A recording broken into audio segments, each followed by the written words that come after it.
Like It's a real simple.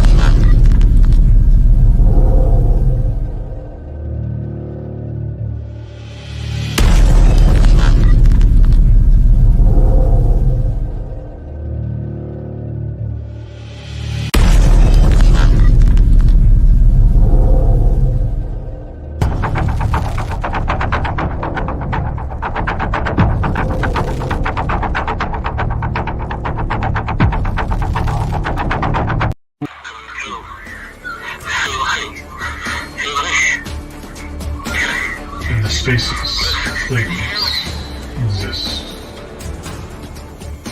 And the lines that form the network of your mind. Behind the vectors of imagination are the particles and peripherals that made you who you are. Turn off, shut your eyes, and listen to dispatches from outside the box.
All right. Welcome, everyone, to the seedy underbelly, the umbra of the geek beyond. What crawls, what transforms here in its murky shadows is so frightening, so hair-raising, we devoted an entire episode just to dive into its morbid mysteries. Come, and maybe we'll discover just what makes the werewolf howl.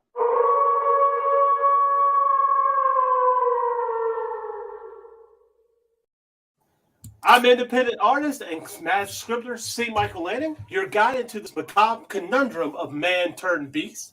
Together, along with my co-hosts, Stalking Stone Abdullah and Ripping Randy Zimmerman, we'll explore these skinwalkers' hold over our geeky culture.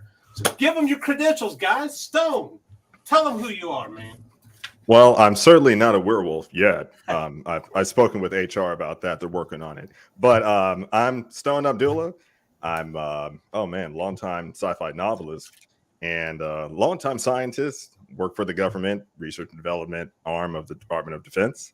And before that, I was doing climate science. Yeah, I'm that computer guy. And before that, I was doing some music. So there's a lot of vestiges of influence from your boy here. And it's an honor and a pleasure to be on the same show with these weirdos. You guys see him. Yeah. This guy, the C Michael Lanning guy. And then this Grandmaster Zim guy who's done literally everything. Grandmaster. I haven't been a climate scientist, but I know all about it. See, he knows all about it. See, kids, I haven't worked for the DOD, but I believe anti-gravity exists. Hey, for a reason. But anyway, sure. Pew pew. Hey, everybody. Hey. I'm Randy Zimmerman. You can call me Grandmaster Zim. Everybody else does. I don't know why. But I've been around for a long time in the alternative and independent market. Arrow Comics, Caliber Press, Antarctic Press, all sorts of other little independent companies, Massive Comics, Weeby Comics. I've printed under a lot of them in a lot of different places, done a lot of things. I retailed for over a decade. I did my own comic paper locally, advertiser supported for over a decade, ran 100 issues. And now I'm Arrow Comics 4.0, and I am part of the Raging 2 Network. And I have a podcast, one that'll be on tomorrow night called the Zimcast, where we talk about news and serious opinions about such. And very serious. And the Sunday Funnies that we run on Sunday morning that talks about the fun and lighter side, the more whimsical side of comics. We like to think we put the fun back in funny books. They're in there. And we also have, thanks to the fantastic Daphne Lage, she's been started a playlist of previous Sunday Funnies programs of some really classic interviews. And there are two of them up there so far. One that features Ralph Griffith and Stuart Kerr, who were the original founders for Arrow Comics back in the early 80s, where we go through Arrow's history in order to mark that time and to tell people why Arrow Comics was so important. And really especially proud of that interview. Plus, the second one up there is with underground specialist and aficionado and creator Dan Fogel, who does Fogel's Guide for Underground Comics. So make sure you go over to the Raging 2 Network. Make sure you subscribe, hit that bell for notifications, because there's some great programming still coming. Press that button and enjoy yourself. There are hours, great hours of listening over there waiting for you to run through. So you'll learn a lot. Trust me. Yep. Other than that, I'm just working on stuff. Stuff. I think we all work on stuff. So we've also dragged a couple of guests into our expedition. Let's get to know them a little bit. Dwayne Robinson Jr., tell us about yourself, sir. Hello, everybody. My name is Dwayne Robinson Jr. I am the owner, artist, creator of Nightfall, Michael's Awakening series. I also have another series called the Salvation series that has currently a Kickstarter available right now. And I also do stuff. Just stuff, bro. Stuff. You're doing stuff. I have a lot of titles that involve stuff. Yeah, and it's great. And we love stuff. Us here at Dispatches, we love stuff, kids. We love stuff. I'm sure this is way ahead of, or way before everybody's time, but I remember there used to be a B-class horror movie out there called The Stuff. No, that goes over my head. Did it have to do with because you can't find it anywhere because I remember the Blob. It was such an attack on commercialism that there was this white, almost like marshmallowy looking goop that they sold in the stores called The Stuff. The Stuff. Oh, and people would eat it, and then it would eat them from the inside out. Oh no! See, I remember the marshmallows. I've got to see it. I like that. Good luck trying to find it. I haven't seen it in decades, but I still remember it. Because I hear a reboot coming somewhere. Like you feel that reboot, right? Don't you feel it? Yeah, you feel it. They've talked about it for a while, but it's like I said, it's such a statement about commercialism that I doubt you'd be able to get away with it nowadays. Maybe somebody That's why you can't find it now. They put the thumb down on it. They said no. Yeah, exactly, Rob. Speaking of Mr. Rob Multari, tell us about yourself, sir. Hello, everybody. I am Rob Multari. I'm the creator and writer of Nightwolf and the new series Snowpaw. I'm also the founder of Lone Wolf Comics, and I as well do a lot of stuff and things. Things. It's important to do stuff. Yeah, the things are also very important. Yeah, thingamabobs. Those thingamajigs. Now you're talking. That's that stuff over there. Yeah, that's that real stuff. Special stuff. As you can see, the stuff and things are piling up on it. I see that. Right. That's a lot of stuff. That's why I have my sheet. So that's see good my stuff. Yeah. Well, Randy's got a lot of stuff. I got a lot of stuff. I think I labeled this episode wrong. What other stuff do you do, Rob? So I also do lettering for Nightwolf, as well as I'm the writer, basically full-time marketer, web designer for my full-time job, and which I call my big boy job, right? So then I also do, for Lone Wolf Comics, I am the web developer, I am the emailist, I am the social media manager, I am the sales manager, HR manager, everything, You're the accountant, you're the COO, exactly, CFO. Yeah. Man, I get it. That's stuff. Talent agent as well. Talent agent. You got to find the right talent to work with, right? There you Hell go. yeah. Yeah, he's not lying. Listen to him, kiddos. This man's dropping facts. All right. FAXX. So y'all haven't guessed that tonight's episode is about stuff. I mean, marshmallows. I mean, werewolves. And there's one thing about werewolves is they have taken over. I think I see a lot of werewolves now, and so I kind of want to know. I'm going to start with over here in the corner with Rob. Rob, what was your first werewolf encounter? What grabbed you? What made you think, to know what a werewolf was? Yeah, I'd have to say it was like early on, probably childhood, cartoons, man. Like there was this.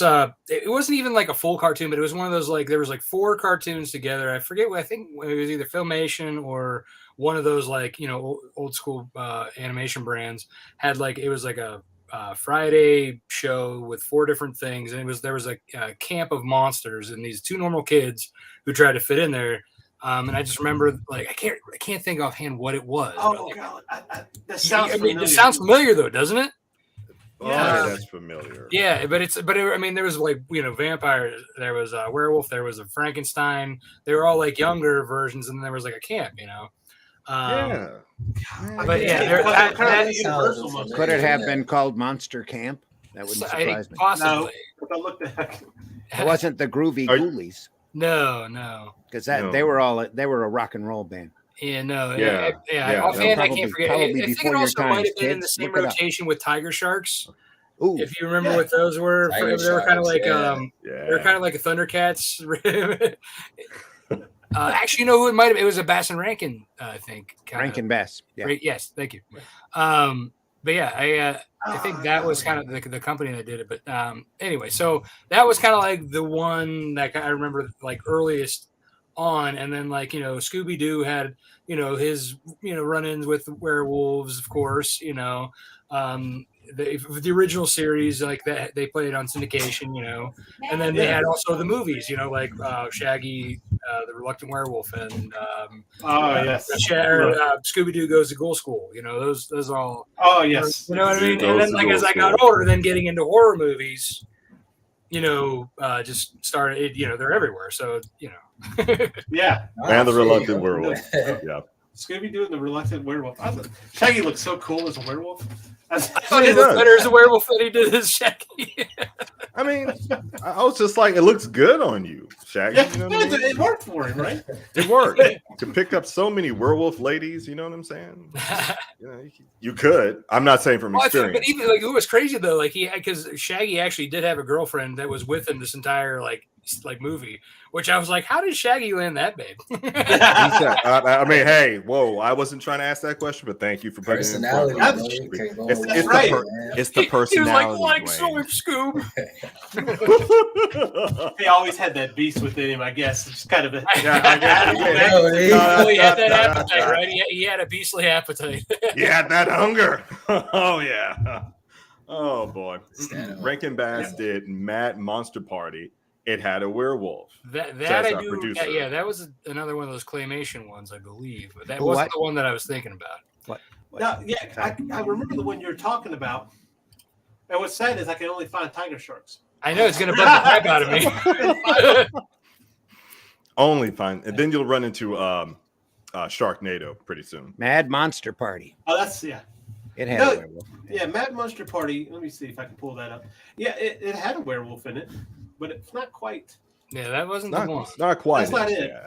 Yeah. I found one of those mini monsters, but that doesn't seem right either. I know which one you're talking about, though. I'm gonna bing it. I'm binging it now. I am binging You're binging it now, my We're all man. doing a Google search it right now. all over. Binging it all over, and I just can't. Mad Monster Party. All right, 1967. Right. Okay. 67. Yeah. That's before you guys. Oh wait, I think I found a picture of it. That's way before. Did you, Rob? Okay. Yeah, it's the mini monsters. Is it the mini monsters? Is it the mini monsters? It's the mini monsters. Let's see. Hold on, let me pull Bro. Mini monsters. Roll that beautiful bean footage if you got it. C Michael. Let's see here, because I got to figure out how to work this thing. Mini monsters can't mini mon. That's it. Oh my goodness. Is this the same studio? This is it. bro. Yeah, you can even if you look at the witch, she looks exactly like what. Yes. That's the one I Yeah. remember Yes. too, yeah. That's it. See, mystery solved. Good job, gang. Good job, gang. Yeah, I brought it back to Scooby Doo. There you go. Look at you. Yeah. Oh, Yeah, that's it. Mini Yep. Monsters. That was it. Man, I haven't seen this. remember this. I mean, there was, There of course, they you would go. rerun. You know, during. Oh, I'm sure. At this point. So, Dwayne, what about yourself, sir? Do you remember the first time you encountered a werewolf? Or... It was a dark and stormy night. No. For me, oh man, I don't know. I think I always kind of just had like a cool kingship when it came to that lore. I always really enjoyed it. I remember when I was really, really young, my school, we actually saw the original Wolfman movie. And I thought it was cool. I just thought, like, it was so cool. I like the ambiance of it, how slow paced it was, and things like that. And as I got older, another movie, Werewolf in London. Oh yeah. That really hit the spot. I was like, man, this is nice. I like this, Absolute And video games. There's a real popular video game that used to come out for the PlayStation. I don't know if anybody here is gamers, but there was a game called Bloody Roar. Do you know Bloody Roar? Was that Yeah, the one where Bloody there's a Roar. bunch of people, or they changed into different type of animals? There's like Right, yeah. The like main chicken, character, or Hugo, rabbit. he was a werewolf. Yeah, That was another character. I was like, man, I love this character. I love all the other characters, but I love this one. This one is my guy. It resonated, right? Right. It just Beast always, it always kind of hit a chord. And then, this Underworld was really good. Oh yeah. So The only problem that I had with Underworld is they had in the first one, they kind of fixed it in the third one, or prequel as you were, but they were kind of cat-like in a sense. a little bit. Yeah. I really kind of like Feline. that werewolf apocalypse look to them, So, yes, exactly. That's how when you look more wolf than like right, either like a man or like just a hairy dude or like, a rat. You're just a hairy dude from Kent, Ohio. I mean, listen, you know what I mean? It's like I'm hairy. I don't need. See, there we go. My werewolf's looking like me. Yeah. I see Then there was another one, Van Helsing. Yeah, Van Helsing. Aesthetically. Oh, yeah. I think that gets, like a lot of people don't like that one, but I enjoyed that one. I thought they did. Yeah, I mean, even though it was really good. I always wish they kind of made a sequel to that. I mean, they made a video game. The video game. Yeah. But but I would have loved to see a sequel to that. And then I found out some things that my friends always used to joke about, even to this day, is myself. Me and my mother, or on my mother's side, we have pronounced fangs. Oh, you're incisor. So basically, like, we have like, I don't know, you can see it. I can see it. All of these hair Look at that. I'm missing like 4 of my front and top teeth. So all of my teeth here, they kind of shot. They're all lined. Kind of shot line. No wonder you identified with the werewolf. so It was destiny. So I always thought that was kind of cool. My mom told me about that. And then what really inspired me to really write the Nightfall series, believe it or not, was when I saw Twilight. Interesting. Really? That's interesting. Not because I liked it. Because Because I did like it. I thought, because I I saw the story and I was like, this is cool, a love story. And I automatically knew it probably wasn't catered to me. But I was like, I'm the type of person that's, I'm going to at least give it a shot and see it and judge it for myself. Because people could be like, oh man, this is crap. I'm like, yeah, all right, but I want to see it for myself. You know what I mean? You never know what you can, You're a brave things man, you can Dwayne. take from a story and make it into your own. So Right. I went to go see it and checked it out. And I was disappointed. I was like, oh, yeah, no. Okay. So, I was like, I think I could do a story where it has like love involved and it has werewolves and things of that nature, but it still keeps the lore of classic werewolves and their kind of aesthetic look overall, because the whole giant chihuahua thing in Twilight, I was over that. I was like, no, that was like a negative 10 out of 10. I cannot. exactly. So Drop it that was down. one of the things that I kind of wanted to do, but I also thought it would be cool to do a story, that takes place more in the city. something that's more urban, like Rob's story. Urban fantasy, yeah. So that was kind of one of the main things that really kind of got the ball rolling. But I also wanted to really show my creative side. And one of the things in my first issue of Nightfall, Michael's Awakening, is that it starts out black and white, and then as it goes towards the end, there's a splash of color. I'm not going to tell you the reason why, because then you're not going to spoil it. Okay. No. Man, Dwayne, you set it up. Get a copy. Part of the stuff that I do is promotion, and I understand. Everything. We'll tell you how to find it at the end of the show. Right, there you go. So that, but this I actually have a tattoo. Look at that. 3 wolves. Oh, wow. I designed. It's one of. Can we enhance that? We're having show and tell with tattoos. Get it closer. There you go. There we go. Okay, here we go. So you got the one. There you go, ladies. It's at Animation Comics and the 3 wolves, and then it goes on the side of my arm as well. That's really nice. That's really cool. So I definitely the tattoo itself is. If we're showing telling tattoos here, so if you guys want to see my original drawing of Nightwolf back when I was 18, yes, we do. Look at that. All right, dude.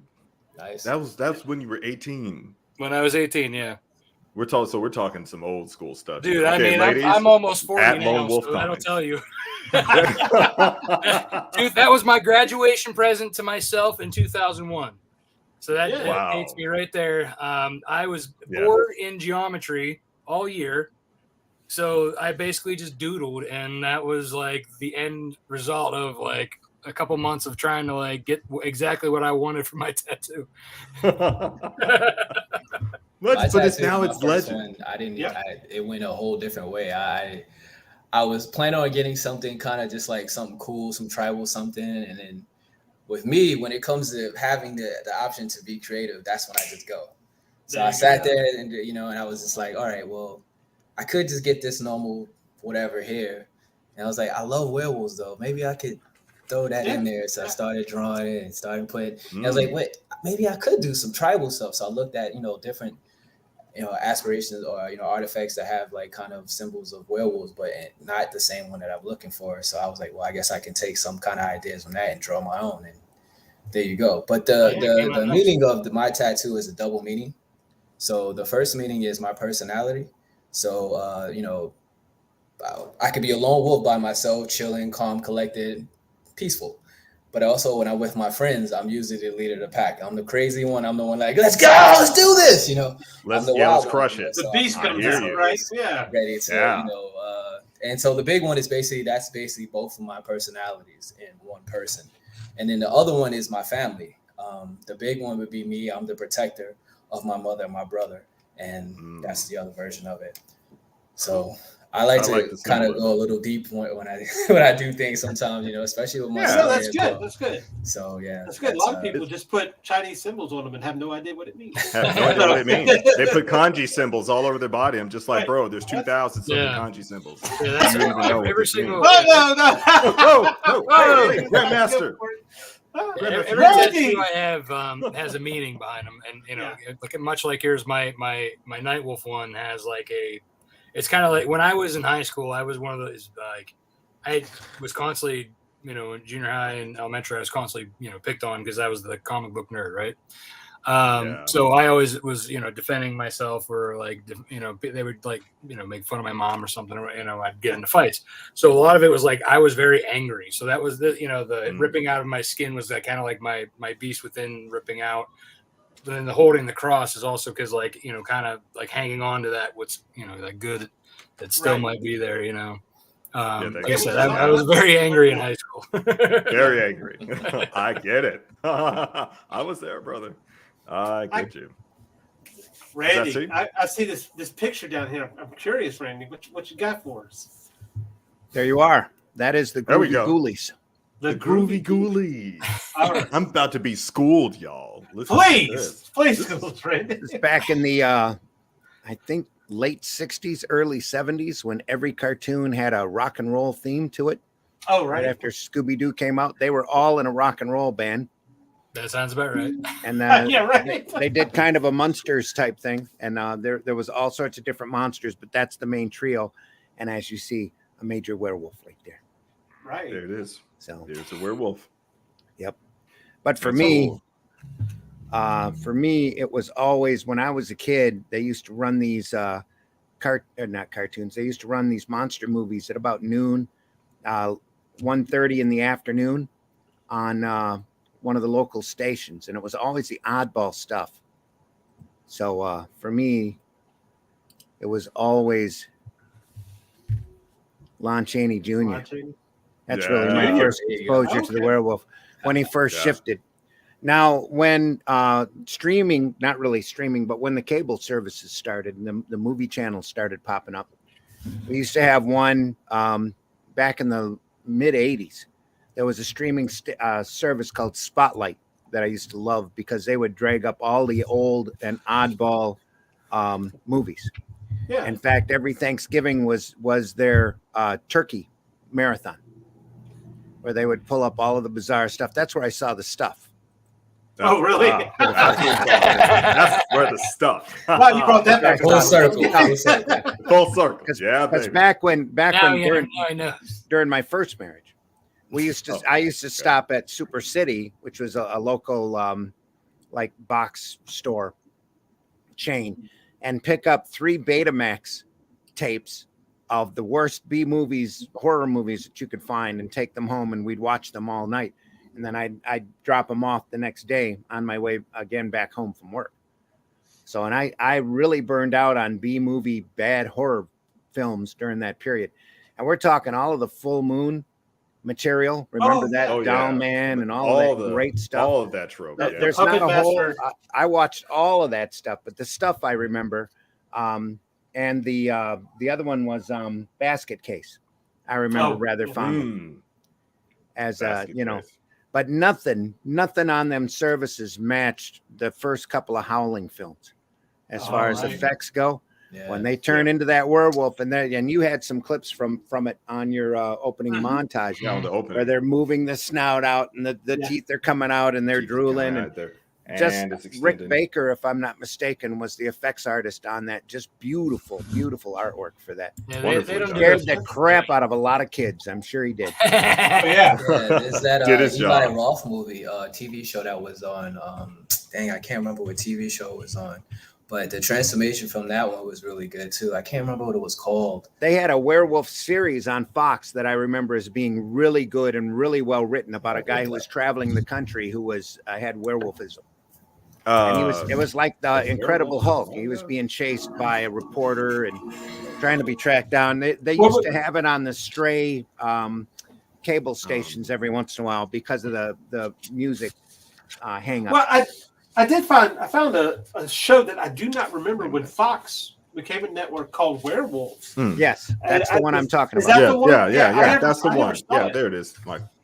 Because Fox was a real pioneer back during that period. That's where Married with yeah. Children came from, Oh yeah. right Mhm. about that same period. And every show that they had on Fox was unique, and it had a level of quality to it that was just amazing considering the time. And the Right. Werewolf series, from what I understand, still holds up to this day. But there was a lot of stuff on Fox that they burned through that was really great material that they could have done a lot more with. That they said, nope, one season, we're done. But Speaking of Fox, I think Werewolf ran 2 seasons, if I'm not mistaken. Do you remember on Fox when they had the Gen X movie? Yeah. I was like, I remember watching that and be like, well, it's not accurate to the comic, but hey, they did it. I still have it on videotape. I got it on VHS. I recorded it right off of the TV. I mean, I Still have it. I Amazing. used to have it on VHS, and I don't know what happened to it since. I'm sure it's at my mom's somewhere. My daughter used to watch that show constantly. She loved it. yeah. And then Yeah, I said, I you know enjoyed that it. you know that song they're dancing to? That's Tom Waits. No, it's not. Yes, it is. That's Tom Waits. It's great Tom stuff. Waits. Listen to that. I know I It's don't. big, great stuff. I What's don't that, have Michael? sound for this. I know I don't have sound for this. But here's the. We can talk over it. Let's see. We could talk over it. Okay, so we don't get like the That's the opening for Whatever. Werewolf. Yeah. It's Yeah. opening for Werewolf. 87. Is that 87? Yeah, 87. It says, yeah. Yeah, so I mean, Fox was just becoming. remember this. I was gonna say that's early on because I don't even remember Fox being a thing until like early '90s. Oh, no. Yeah. They popped out. This was like their first, second year. Yes, gotta be. They started out with Tracy Ullman show and Married with Children one night on Sunday. It's how they started. And then they eventually grew out to 5 and then 6 and then 7 nights a week. But they were originally going into independent stations. That's yeah, buddy. I found it. Yeah.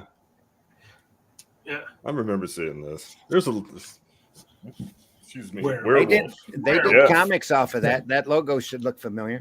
I was gonna say that logo in general does kind of very reminiscent of something. Oh.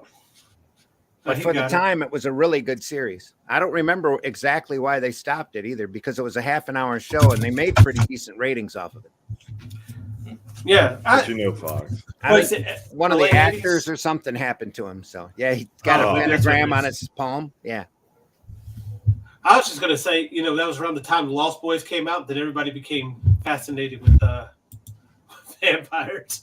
So there was him walking with that backpack was very very incredible. Very incredible. Yeah, that was an incredible Hulk moment.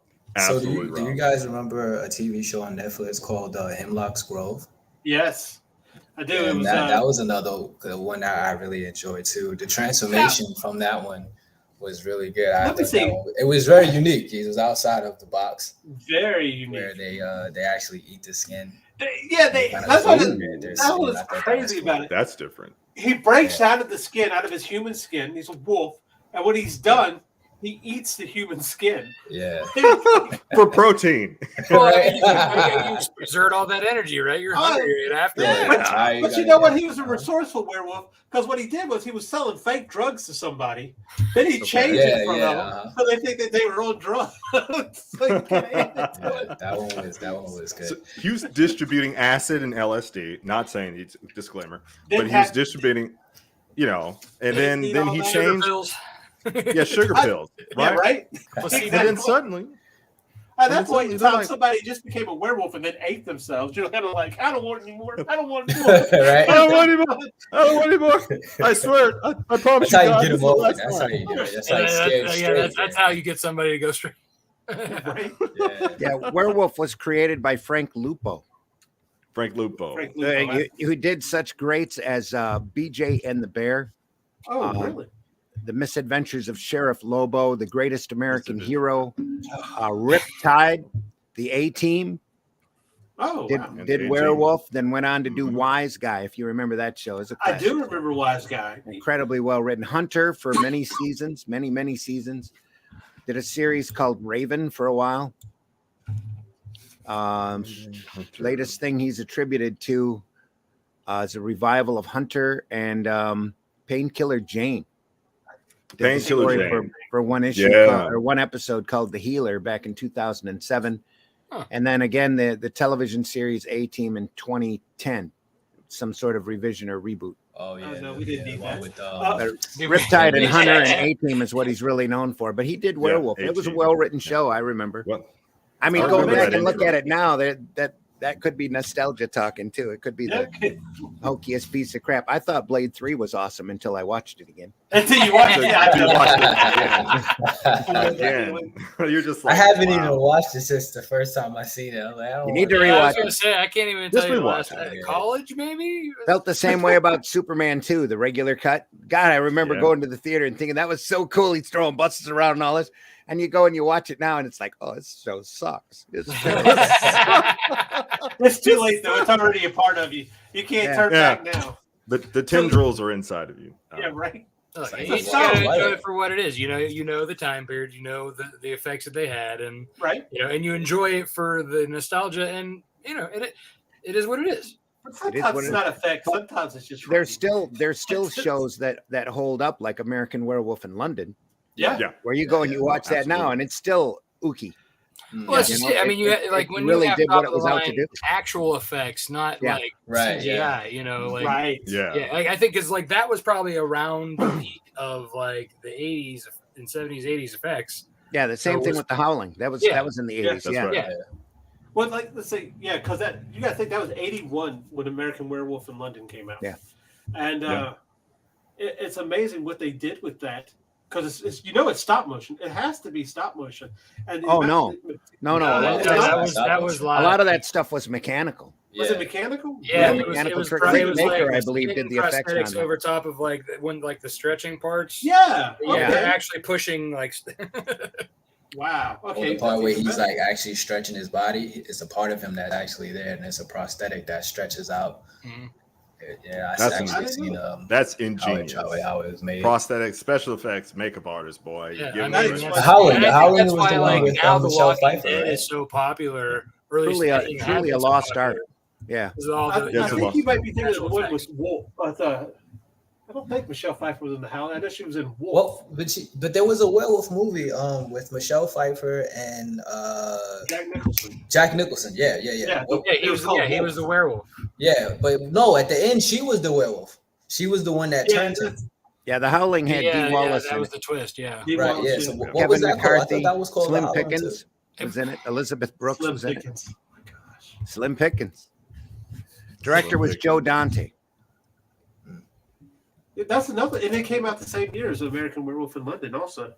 81, I think. 81. 81, yeah. The reason I remember It American was Werewolf just in yeah. London Jack Nicholson was because just I was called 1 year Wolf. old the day it came Oh, out. that's what it was called. Oh, okay. I know it had like a single title. I just couldn't. Yeah, it was remember just Wolf. Wolf. It was just Wolf. Just Wolf. Wolf 19. What's this movie about? 90 Let's go something. see Now it. because there's another one called Wolf, which I has seen a nothing to B do movie with- like a couple years ago. It was called Wolf. What was that one with Benicio del Toro? Wasn't he a werewolf? That was It was- Wolfman. Wolfman. That was Wolfman. That That was was the a remake. Yeah. that was the Yeah. remake Yeah. of their horror was- universe thing that they was gonna start. But Yeah. Yeah, It was the remake. Universal Yeah. trying to do a Marvel's Avengers with all their yeah, monster I think movies. the Right. movie killed Yeah. that idea. Killed after it. that. They were just like, nope, no, you don't. Yeah. They were Get too, that they were out too of the way. eager. That's the problem. They were just too Well, it wasn't really a watchable film, but it was gory. And it had a lot of really good effects to it, but the story was almost Yeah, it wasn't incomprehensible. that good. Yeah. I don't. It was- I tried it was watching not it. I didn't good. finish it. I almost went to sleep at on that. Anthony Hopkins in it. I tried to. I was watching. I was like, all right. I'll tell you, Oh, actually, nope. It's if you're over. into those old Universal monsters like Werewolf, Universal kicked out whole collections on CD of like the top 5 movies that they had control over of each individual monster. So you get a set of Dracula movies, you get a set of Frankenstein movies, there's a set of werewolf movies, a set of creature movies, a set of Invisible Man movies. You know, and like the Dracula has the Spanish Dracula on it and a couple of really great odd versions tucked in there. They're all great sets. They have green slip covers, just beautifully done. I think the main movies were even remastered at the time before they put them on CD. But that's all the Lon Chaney Jr. Werewolves all the way up to Abbott and Costello Meet the Wolfman. Oh yeah. You know, just classic stuff. So Stone, you haven't gotten away from this. Do you? Oh, I haven't? first time Let me being a just cat run werewolf? Let me just. What's that, Were Michael? you a That's werewolf good question. aficionado, or did you like I werewolves? mean, or- I wouldn't call myself a werewolf or like fantasy animal aficionado. Like growing up, you know what I'm Yeah. saying. A lot of things that caught my interest were like aliens. You know what I'm saying? Right. Like Alien, Ridley Scott, etc., etc. It wasn't just Sigourney Weaver. All right, it wasn't just Sigourney. I love the it was animatronics. I Sigourney love Weaver, the but not just Sigourney. It was. It wasn't just Sigourney. It was right? her cat. It was her cat. All right, and that was one hell of a cat. All right, but that aside, and no metaphors. That's for tomorrow's show. I would say that a principal. What's up, Jim O'Reilly? What? A principal werewolf. You guys like nailed a lot of stuff that like came and went out of my, I suppose, observation growing Yeah. up or whatever. Or some friends that you go by a friend's house and they had something on. I'm like, okay, that's the Wolfman. All right. I'm like, that's A-Team. Is that the same guy that did this? You know what I mean? But one thing that we didn't mention was Michael Jackson's Thriller, 1983. Oh, Where right. I remember But seeing that. he looked more like a cat. Can we? Right, yeah. I mean, but okay. So if you want him to a monster, not a werewolf or a cat, I just thought he was just a monster. but I thought No, but I was in thinking my werewolf. mind, I think he howled. And once again, I believe know, that another those reason why effects, also those is because at practical the end he effects, is turns done They by into were, Ripley. Ripley. yeah. I watched the making of that. So that's another reason why too, is because he turns into a zombie. So I always Yeah. thought, he's just a monster. Well, it was the movie because it was the girl and him were at the movies watching Yeah. the werewolf Correct. flick. The werewolf. Right, yeah. And then like afterwards when they're leaving the theater, that's when he starts to sing, and then the zombie thing. Then the And zombie. yeah, and thing. she turns around and he's a zombie too. Yeah. zombie. And at the Yeah. end, he's like, "What's wrong?" Right. What's it was just a dream. What was it? He said, "Come on, let's get out of here." And he turns back around, and Hey, he Vincent turns Price around. just laughs. I always wanted, during as a kid, I during always the wanted it to interview, look like like during some the kind making of of that, movie they or talked about the big short yellow movie. contacts that he had to wear. He said they hurt so bad. Yeah, Really? he stung his eyes. Man almost went blind. You know what I mean? It Wow. kind of reminds you of the Incredible Hulk. But coming full circle about it, said, well, man, it kind of looked like a cat or whatever. I mean, it's okay. You can parallel that with what they did in Underworld. We just talked True. about it, right? Right. So Right. they had these different interpretations of what a particular werewolf is, Right. supposed to look like. People have different artistic interpretations. Mhm. But at the time, I was looking at that. I'm like, that's pretty cool because I had these things called encyclopedias, and then in the W volume, right, and they talked about like a fictional character, and they had exactly what you just showed us, Grandmaster Zim. They had that, still within the encyclopedia, the black and white. And I said, all right, well, I guess werewolves are pretty cool, but that's where it kind of began and ended in terms of my fascination. I didn't dig further into like, okay, well, what's the lore behind it? Like, who's the original writer, like Bram Stoker and Dracula and that type of stuff. You didn't go down but the I will. rabbit No, I didn't go down Yeah, the right. rabbit hole. I think Nita said in the comments, Stone was like, I never got into Never got into furries. furries. But I'm not sure if aliens are any better because aliens have probes and tentacles and that sort of thing. That's bad news depending on what side of the aisle you're on. But Well, it makes sense for Especially if they you start would- bleeding, then you're really in trouble. oh yeah. That's when That's the a fun whole stuff other happens. show. That's another show though, Dwayne. Underworld werewolves were Rise of the epic. Vikings. Rise of the I Vikings. thought was like one of the better of the series. Mhm. I was very kind of like, so when they set up the first Underworld movie with like, Michael being like the, crossbreed or whatever, I thought there was going to be way more, it was going to be kind of like this whole opening up this whole thing where they both have a lot more werewolves and vampires, but it ended up just being because everybody likes Celine, she became the main focus and everything else just kind of went to the wayside. In like the second one, I was like, Yeah, They the just second one did swept it hit up. as well as the first one did. I think what saved the franchise was when they came back for Rise of the Lycans. oh yeah. It brought Agreed. Victor back. It brought Michael Sheen back as Lucius. Oh yeah, Lucian. Yeah, Yeah. Lucian. I That love was watching actually his, my homage like, to evolution that of the Maya character. villain. I'm sorry, get Rob. I'm sorry. No, I just say I loved Lucian's evolution and Rise of the Lycans, like from like him being a pet basically into like Right. breaking free. Like it was just such a good story. Ass candy. No, we're Okay. gonna call it what it is. Ass candy. Because she Wow. looked good in that outfit. Let's be honest here. You Yeah. know what I'm saying? She Mhm. was killing a lot of stuff in that black outfit. Is that So when why I you- watched it, it was the Yeah. same thing like when I saw Aliens and Sigourney Weaver. I was just like, this is really cool. You have my attention. In The multiple whole spectrums. superhero female pose with her ass out this way, and then like the Oh yeah. Oh yeah. I was just like, get it, girl. Superhero You kill landing. those monsters. You kill those monsters. Yeah, do it again. Yeah, that's For what me, it it is. was her eyes and the accent. I'm kind of a sucker for accents, so I mean, hey, nice there's little no, accents. we're not debating over a whole buffet. You know don't what I'm saying? get me wrong. I thought she was sexy as hell, but I didn't think it was just going to become like her story. You know what I mean? They Right. set it up I- to be like their story. Right. But Well, I think from a writing part of it standpoint. too was like the fact that like they were dating and then broke up, and then she started dating the director. So the director was like, "We're getting rid of you." You. We're knocking you out of the script. You're gonna Say die so. here. You're gonna die right here. Really? Yes. You have to. Yeah, die. we don't need your services anymore. You've been demoted. Now you've been demoted to customer. You know what I mean? So That's that sort of thing. everybody's- Anyway, See, I was gonna say Scooby Doo was mine. However, Teen this Wolf. came out in 1985. That's true. I was 5 years old. I remember this movie. Don't shake your head at me, Zim. Come on now. Abbott Costello meet the Wolf Man. I can have Teen Wolf. Go back to the original material. Michael Lanning and I Was a Teenage Werewolf. I was a back in the teenage 50s. werewolf. Yes. So what? So is this? Would this be considered a spoof of that? Maybe.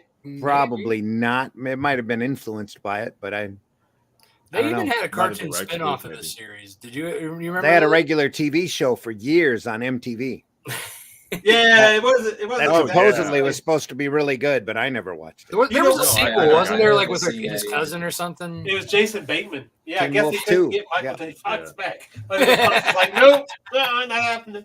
Had Jason Bateman in it. No. Hey, they both went No. on to illustrious careers. It's the Wolf. This man said illustrious. Okay. That's a whole different cartoon. It's the Give wolf. me a keg. It's the wolf. It's the wolf. Remember that? No, that's okay. Nope, that's over my Before head. your time, probably. Yeah. But before you see, with all these youngins here, Randy, you got to school us Well, all. But you're but the schooling the thing- people at home. But see, like You the Teen Wolf that they came back with was just funny because my wife never watched the Michael J. Fox Teen Wolf. Really? She hit me up about, I found this show, I think it was on Netflix or whatever it came on at the time. Here.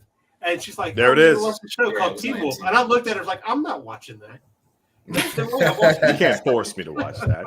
And You know then what? guess what? That You shows watched an it. embarrassment. You're damn right, I watched it. It was That actually you're talking about the TV series that came out like in the early or late 2000s Yes. on MTV with that kid. Yeah. Yeah. You know what? I saw clips of it and I'm like, I'm not watching that one because the only turning he does is he gets as hairy as I do and his face distorts. No, thank you, sir. You're not a werewolf. You're not a werewolf. You're just a man on meth Yeah, I in don't even Florida. know. Well, yeah, I but see, remember that's when the I same first thing. started telling But it was people still about my called Teen story. Wolf. So many people were telling me I need to watch that. And Right? I tried to Yeah, watch I'm like, it. no, And I I'm couldn't like- get into it. I was just like, it's kind Oh, of it boring was though. definitely MTV. Yeah. I mean, what do you expect All from over MTV, right? The only good thing the MTV's done recently is the challenge. That's it. I mean, I can harken back. Wait a minute, You know, not MTV's to- I would around? always thank them for getting Napoleon Dynamite though. But yeah, it's What's that, they're Dwayne? hanging on I said, I would by a always thread. thank them for They're bringing giving me back the the Napoleon the Dynamite, Jersey though. Shores. Oh yeah, Right? yeah. They always But have Napoleon a special art Dynamite, for me for giving me they that. had something. That's cool.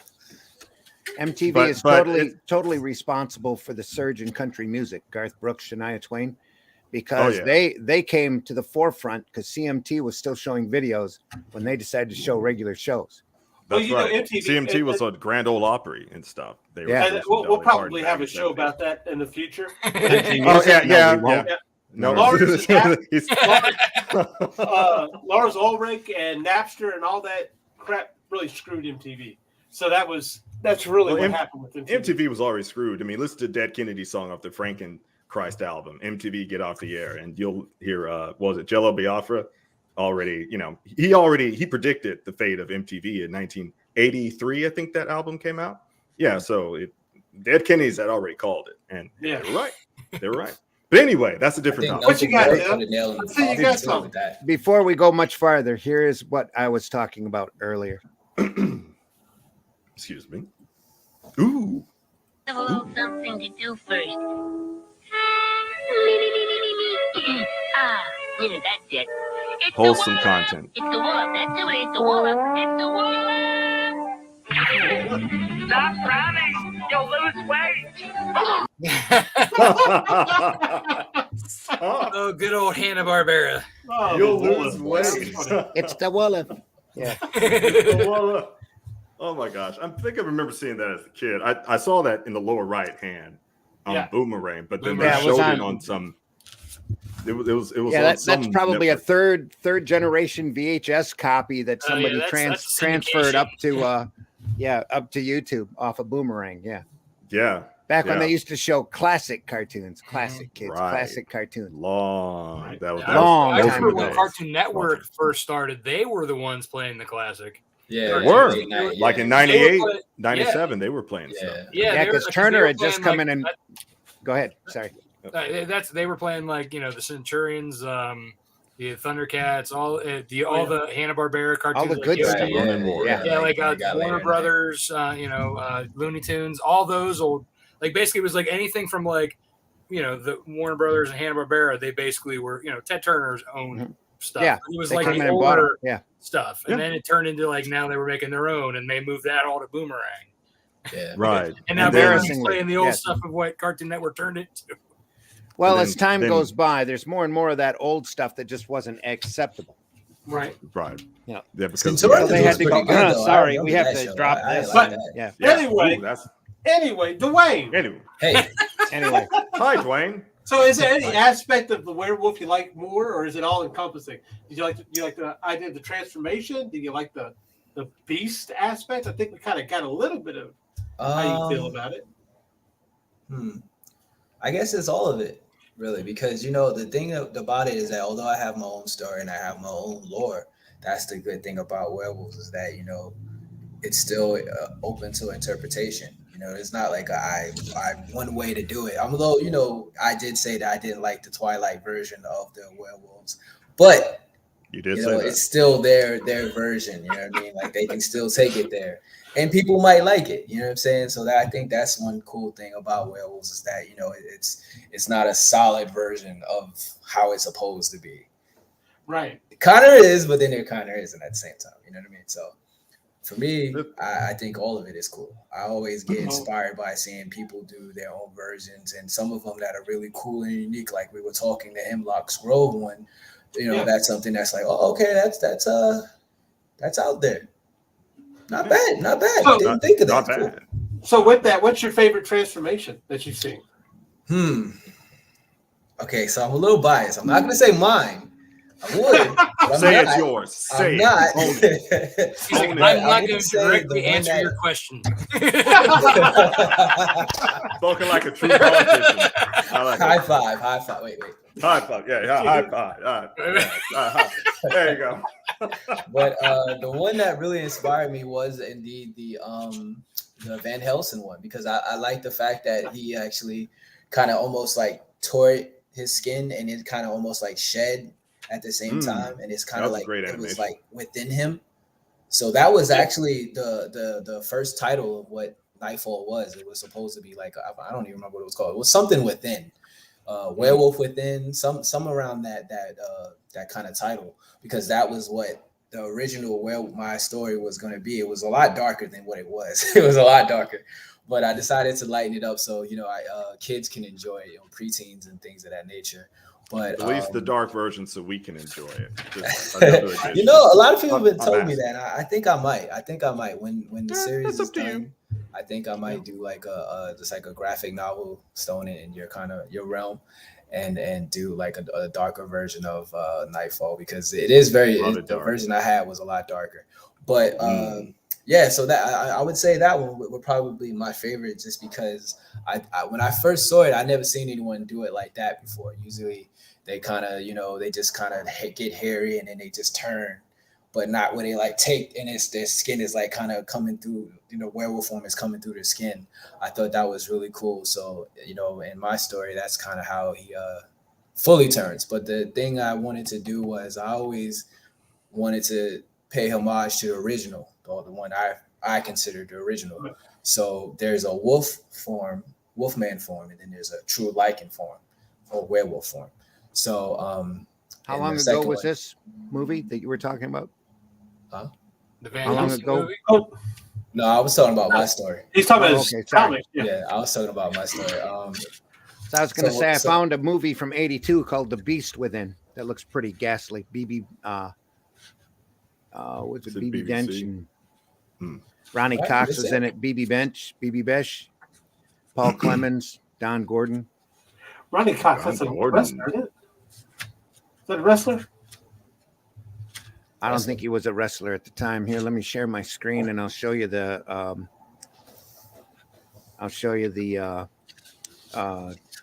movie poster for it. Okay. Hold on to your butts. Oh, here, wait. I'm talking to the guests. Like, we're okay, but you guys, rock. Like, It's got a very iconic movie poster. See yeah, it over buddy. there to the left. I've seen that. That's Yeah, I've That's seen cool. It says That's "Beware" at the top. Yeah. Yep. Man, Okay. there's- Wow, that's a funny beast because of I it. actually have a T-shirt that says "Beware the Nightfall." Huh. It's kind of like that, but the beware part and This was Nightfall actually is written by Tom Holland, if I noticed.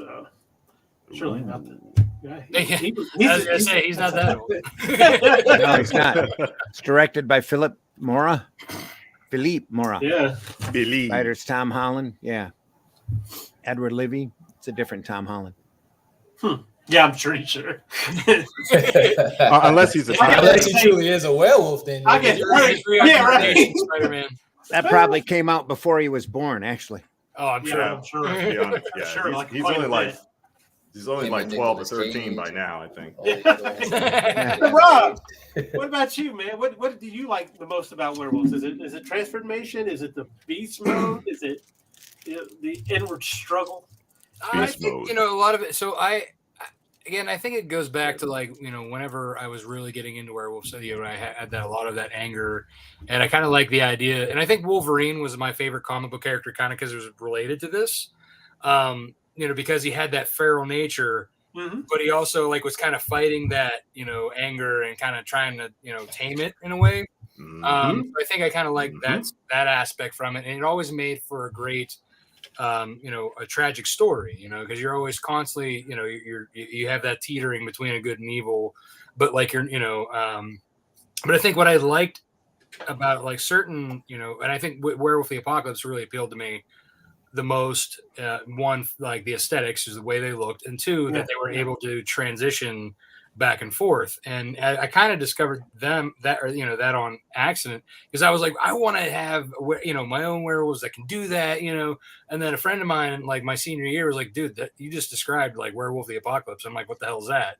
Yeah. And he showed me the game book, and I was like, oh my god, this is amazing. For anybody who Why doesn't didn't I know about this sooner? I know, I'm like, why? For the layman out there, it was a White Wolf role-playing game called Werewolf the Apocalypse, where you could be a werewolf. And to me, I had the book, but that was the most complicated freaking book. I swear, trying to figure out the phases of the moon. Oh yeah. Oh my gosh! But once you like figure it out though, and then like the symbols and like the characters and like they actually had their own language, with all the different like how they have the scratches basically are letters and and the tribes and everything about that was like, this is exactly what I want in a werewolf story. Why is there not comic books like this? Wow. Right? Yeah, there you go. So like I'm like, There you go. yeah, even more. This even solidified the idea of me wanting to make a comic book even more, like than I already, I was already down that path, like way deep down, There was no return. Yeah, I had started in like 7th grade, right? Like I was like, all right, I'm going to work my way, and then like once I like decided, and I think like 9th grade, I was doing a werewolf book. Senior year came and I found this, and I'm like, my mind was blown. I'm like, this is it. I have to because they're not. This is your calling. I freaking love it, man. Let me see if I can find some of that. What are you looking for, Sue? I was kind of looking for some of the artwork from it because it had some fantastic artwork. I have some books on my shelf still. I have page. Yeah, I actually found something that I'm gonna have to get. Is they actually have an art book for it. Oh my god, I love it's like I bought the books not even just like for playing the game aspect, but like, the gorgeous artwork, gorgeous illustrations, is just so good. Best RPG. But the worst part about Werewolf of the Apocalypse is trying to find somebody to play it with you. Right? I know. Like I'm pretty sure I only played one campaign in my life, and then after that, like I went to because it was my senior year. That's when like with my friend who showed me it, I'm like, I have to play. Let's play. And that was like the one time. And then I went off to college, and like everybody else is either like totally not into RPGs or like it was like D&D, but they had a closed, you're a noob, you can't come. Kind of so that you gatekeepers. Oh, yeah. So I gotta love that it. was like my Dungeon foray into keepers. RPG. Dungeon keeper. Very good, see. Very good. Yeah. Yeah. That's what he's here for, folks. That's it. Hey, the comic all relief. day long. Anyway. But like you were saying, Rob, you that was it. But even though that wasn't, you really couldn't find anybody else to play this particular RPG. Oh yeah, the fire was already up. It was already a forest fire. It just was like the fire was burning. That just added more wood to it. You know what I mean? Like, yeah, man. No, you were adding like fuel and anfo. Oh yeah. If anything, that just added as reference points for me to practice my drawing, and then like precisely what I wanted to. Then like when I had my character designs, I hand off to like Carlos and my team. So it was like that for me was like the solidification of what I always had in my head. Right. And I think the same thing goes for yourself, Dwayne, that you had that inspiration already instilled in you. And now, like you said, you mentioned it multiple times, and I think it's important to reiterate, because reiterate is good for reinforcement, that that the influences that you saw, you're like, well, I like this part. Like Twilight, you say, okay, I don't like this. This sucks for me. It sucks for a lot of people. But there's something here that I can abstract from it. There's something here that I can utilize or innovate from it, where maybe I can make it better. Yeah, for your ideas. Go ahead. Yeah, I think it was more like the nail in the coffin for me. Like it's funny because Nightfall originally, when me and my brother we first started our company, we were like, all right, well, we should have these stories that to get the ball rolling for people can understand what type of stories we're going to be doing, or not to put too much into it. You know what I mean? Right. So we were like, all right, well, what are we gonna do? My brother, he had a story he's been working on for years, since we was in high school, and so he already had his, and I just didn't. I was like, well, let's do a superhero story, but we kind of wanted to reframe for starting our company with just superhero stories because there's so many of them. Not to say that any of them are bad. We just kind of wanted to do something different as our first stand out. So So I always was a fan of him, but I just couldn't really figure out what I wanted to do because I had so many ideas. I just wanted to go. So when I saw that, something just clicked and was like, you know what? I see that, but I think I can do something better. So I started writing that, and then as I slowly started to put it aside, I was like, okay, this is going to be our first story. That's good enough. It was a little bit of whatever, and then having more time and start drawing the characters, and you're like, well, I can add a little bit more of that. And then those ideas came from all the other things, like you said, from all my other things that I've watched over the years. And it was like, yeah, that's cool. How about I do something like that or something similar to this? And then wouldn't it be cool? Your own creativity, and then you just have something. And then lo and behold, you have Nightfall, Michael's Awakening is this long story that you never thought would be this long. So it was a fun journey. But yeah, absolutely, it was cool. A little bit of everything. Well, I'll tell you what, guys. I want to let's hit a couple of bumps. Then we come back and we'll tell you a little bit about the Cajun. You guys see that? Where we'll give y'all some more ideas for future stories. Hang on, I got a bump for you. Okay, roll it. Grandmaster. Give me just a second here to pull this up. Hold on to your butts, folks. All right. It's a big bump. Share it when I tell you to share it. Yes, sir. All right. Share it. Is that you?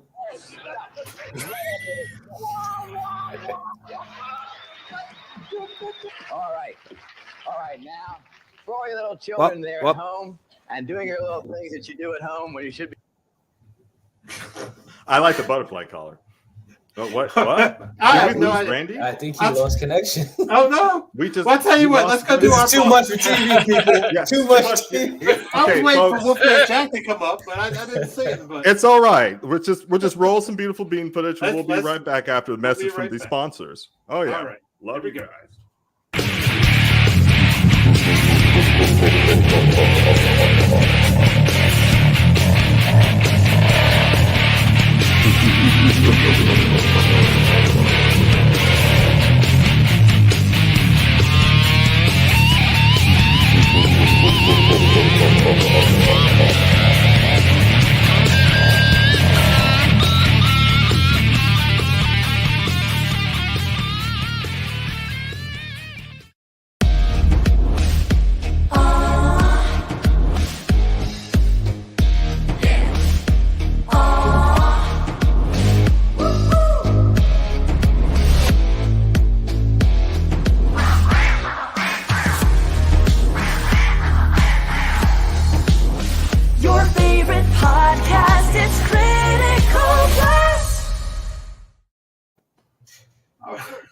like the second one. I was grooving to that one.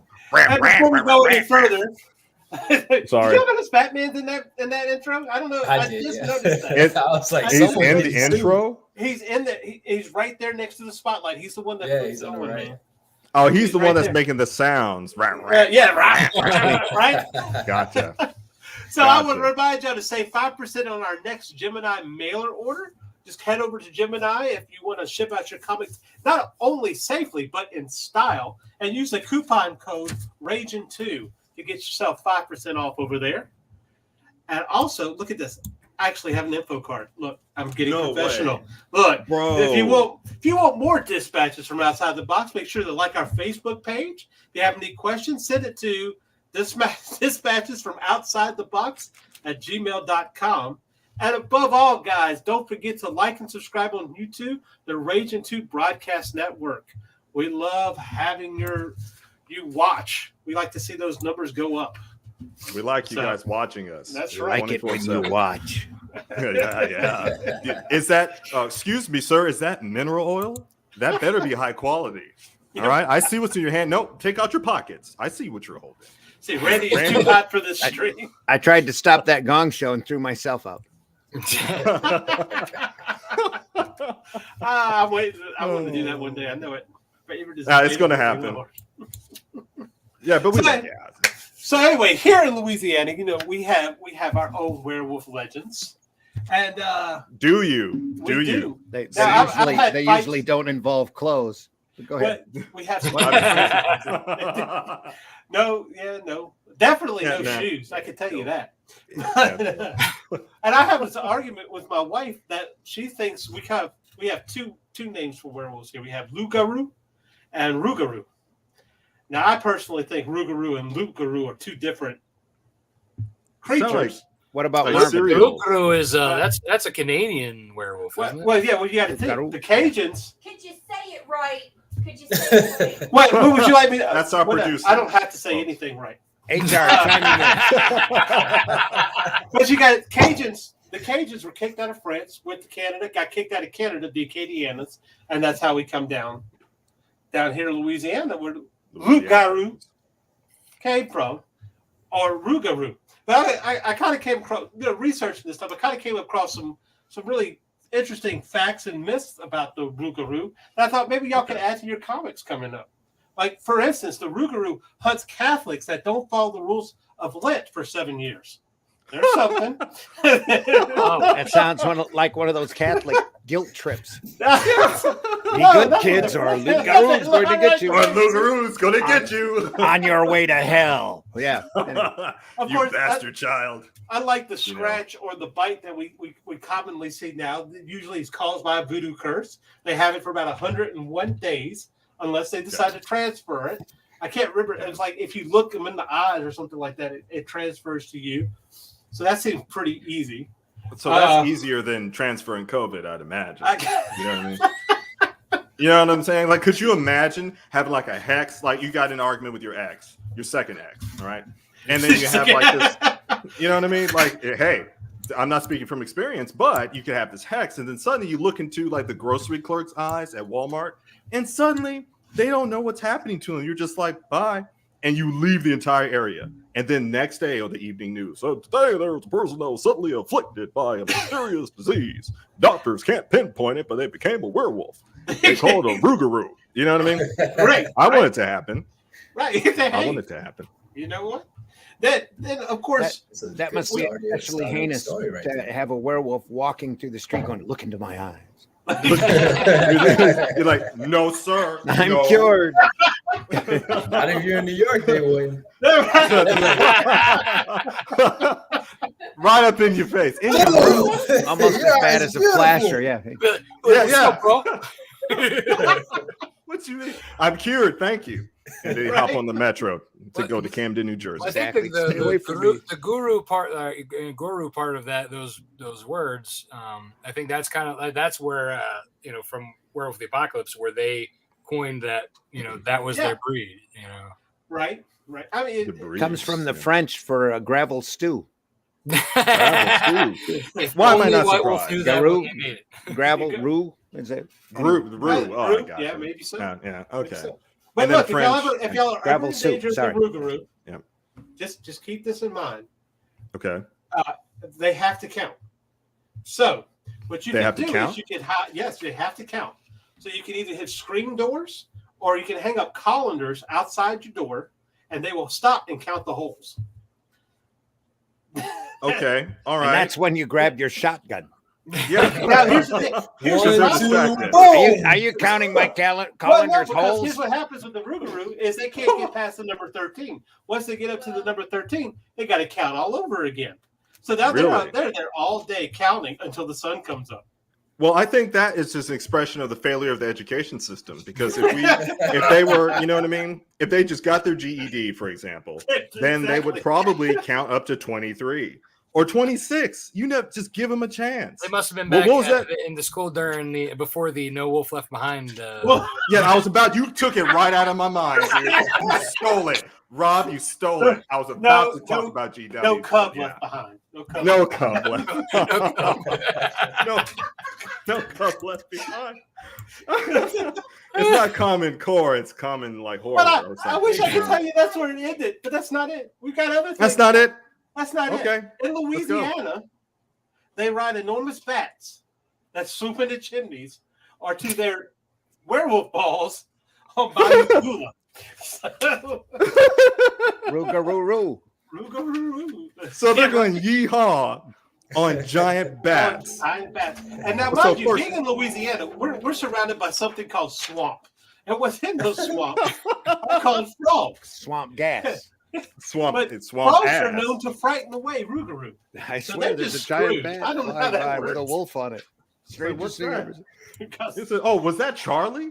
What do you mean that was Charlie? He was riding a giant bat. What's the bat's name? Steve. You haven't talked to Steve, right? Steve? The new They go farm down to the Uber. local Conoco station. For God's sakes, get to know your neighbors. You know what I It was mean? Ace I bet Ventura they're and fine. Chicago. Yeah, it was they were right there with the chupacabra. Okay, come on, get it, you uncultured bastard. You know what I mean? Just tell your neighbors to get to know, love thy neighbor. Right? It's part of the golden rule. So love your big giant bats. But if they drop guano on you, that's a lot of guano, That's it. my friend. That's it. That's a wrap. Yeah, you That better just get means your affairs. 5 years good luck though, so it's all good. Oh, is that 5 years? Okay, Just- 5 years to be a beneficiary because that load of guano. So Because Randy, we- I'm reading comments from our producer. You have to wonder how many werewolves are mistaken for Bigfoot. Yeah, you all got right. You got to wonder. Right. I mean, because they're large. What do you Okay. think that is? Because you've got things that what is it? The Bray Road, the Beast of Bray Road, that's supposedly seen by a whole bunch of people. What do you think they're actually seeing out there? Is that Is up it here just in a Michigan? large deer? I want to say it's Wisconsin. There's a Wisconsin. Bray Road. There's probably Bray Roads all over the place though. Up here in Michigan, we have the Wendigo. Yeah. Wendigo. Okay. Yeah. Well, New Jersey had the New in the Jersey northern- Devil. Yeah, And Pennsylvania, they've got I just had in my head. it's all werewolves. It's all Oh, yeah. werewolves. You It's know, we all- solved it. We solved Bigfoot, it. Nice. same thing. Yeah. The problem is that sometimes they're so far away that you can't defer them between them and their bats.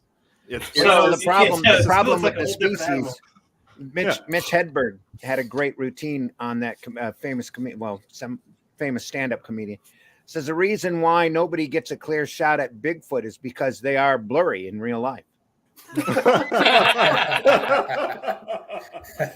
That makes sense. You can't argue with science. That's science. He's You like can't a argue Flash. with He just vibrates the whole time. he's just shaking. The man's nervous. Give him some Oh my God, space. they're looking at me again. Ah! Oh God! It's Oh, not what do I it's do? not bad photography. They're just naturally blurry. They're just naturally- I got all that Oh. fur. I mean, how do you hey, expect? Get a stiff You know, breeze, it's you're all gonna that get static electricity from all that fur. that too. that's right. I mean, they're walking and they're like brushing up against trees and brush. Yeah. I would suspect that there's got to be some optical effect there. So yeah, it makes it science. That's right. Here at Dispatches from Beyond the Box, we think outside the box, kids. That's right. Listening at home, and we've just solved the mystery of Bigfoot, the chupacabra, right? The Rougarou, and the loop-de-loop. Well, The the thing that Loop-de-loop's fascinated still me in the about werewolves when I was, long time ago, back when Alan Moore was writing Swamp Thing, Yeah. He did a great one-shot issue of a werewolf and tied it into a woman's monthly cycle. I did read that recently. And that got me thinking about stuff. And then I picked up Stephen King's Danse Macabre, where he kind of tears down all of the horror tropes and explains that the horror genre runs in waves. You know, for a few years, zombies are going to be big, and then a few years, Dracula's big, and then a few years, werewolf is big. And werewolf's actually a metaphor that goes back to explaining, like what Moore did with the woman's monthly cycle. Oh, so when the progesterone takes over the estrogen, and then she turns into a beast. Mm-hmm. Oh yeah, but all you have to do is just feed it chocolate. Or shoot it with a silver bullet. Or shoot it with a silver, or 3. You never know, because it might get back up. Remember, these are Rob, 2022. Yeah. What's that? Yeah, one of the weaknesses, silver bullet. Well, it's not like a direct weakness. They're allergic to it. But like you could still kill them by destroying the heart or the brain. Because I mean, I mean, it's just after a while, right? Something's got to kill them. I mean, like like because like really, I didn't want something that was like Superman that like you could barely kill. You know what I mean? Like for me, I wanted them to they may have longevity. Like it's like the way in my story, they're like reverse dog years, if you will. You know, like for every 1 year of human, there's like 7 years extended for their 1 year. You know, but like I have some similar to that. I didn't want it to be where like they were like, oh well, silver's their only weakness. That's their So like if you shot them in the heart with a regular bullet or shot them in the brain with a regular bullet, they're dead. You know what I mean? Right. Yeah. Because that and like then I had to figure out, okay, well, how am I going to get all this silver if I wanted to do it that way? So I had to make silver it where, mine. I wanted to make it where it was like a lot easier to, not so much easier, but like it was more simplified. And it was more interesting because, like I said, I think it's why I don't care for. I like Superman to an extent, but he's not one of my top even like 40 heroes. Because like he's just like, okay, he's Superman. He can do this. He can do that. He can do this. Oh wait, he has 2 weaknesses: Red Sun and Kryptonite. Well, magic. Magic. But in general, though, it's like, okay, Superman can do anything. You can't beat him. Okay, whatever. Lois is another weekness. Hey, especially when she's on her cycle and she turns. Well, I guess it depends on I mean, that's where's the bell? In its own. Damn straight. Again, I need to put this up again. I feel like I'd have to put this up again. We'll just leave it. Just leave it up there. See, well, as well, right? We're fine. So, what about you, Dwayne? Is the silver working that same way with Nightfall, or? No. I actually wanted to take that whole thing out. So actually, one of my main characters, she actually carries a sword. So I never really kind of like simple things like that. So I kind of wanted to take those simple things that is popular to certain lores and just do away with it. So there's halflings, which are like people that are changed from werewolves. Either they have a legacy line. A legacy line is basically a pure blood in my world. And so if you're a halfling, you can be killed anyway. You can be shot in the head, decapitated, so on and so forth. But if you have a legacy line, the only way you can kill them is by setting them on fire. Ooh. So that is I like it. Because nothing worse than burning hair, but nothing worse than burnt dog. I guess. Yeah, buddy. It's the smell. But it's also another way for somebody who likes to grill and who has hairy arms. Like that smell. Adds a whole new dimension to that Elvis song, "Burning Love." Oh yeah. But in my story, the reason why they're set on fire, it takes place because of it was back in the prequel that's going to be coming up later down the line. That was a way of showing other families that I just killed someone of your own. Now fuck with me, you know what I mean? So it was like it was sort of like a signal saying like, hey, I just killed him. Look at the fire I just created. You smell that? You smell that? Yeah, come on, come through. Try it. Yeah, come get some. It was sort of that type of thing. And as time went on, people just kind of stayed. Well, I can't say people without kind of giving away story. Things happened where that Things, stuff happened. Stuff To use that kind of idealism where they just set them on fire. Classic Mike Plug cover there, by the way. From what I get, when I was looking this up, I was trying to find out what was the first appearance of a werewolf in comics. This is not it, but what I could find, and Randy, you can correct me and educate me, please. What I did find was in 1936, More Fun Comics number 11. Speaking of Superman's creators created a character called Dr. Occult. Yeah. Dr. Occult he was a detective of the occult and so on and so forth. And he battles a werewolf. So this is something 1936. This is something that it is now expanded. 1913 was probably the first werewolf in movies. This was a silent movie called The Werewolf. Okay. So you're just looking at werewolves have inundated not only mythology, but every type of media, every type of culture that we have. Well, yeah, even like it goes, werewolfism like goes back to like even Greek mythology when you're talking about King Lycan. That's where the term Lycan was kind of lycanthrope. That was coined from his story. Yep, that's correct. It was a derivative from that. I think we have you have versions of werewolves in several native indigenous people of this country. You have versions of werewolves and different forms of man because of the interpretation of the nature of behavioralism of man. So you had that sort of existentialism told in the stories. You see that in Central America. It's funny because it's not just one location either. Like you said, it's across the world. They have has very similarities. Yeah, it could be an outreach from the medical condition lycanthropy. People grow hair all over their bodies. That's right. Yeah, that's right. No, Look it serious. Up, kids. I'm serious. No, back in the day, you saw it in like the late 1800s. The werewolf legends come from. Yeah, and they used to put the people that had this condition. They put them in like Barnum and Bailey, if I'm not mistaken. Randy, correct me. Yeah, well earlier than that. I was going to say the earlier ones they probably put. Yeah, but they just put them in chains. I think what I found out was between the 1520s and the 1630s, there's like 30,000 suspected werewolves they executed in Europe. Yeah, just 30,000. Oh, I tell you, can you imagine?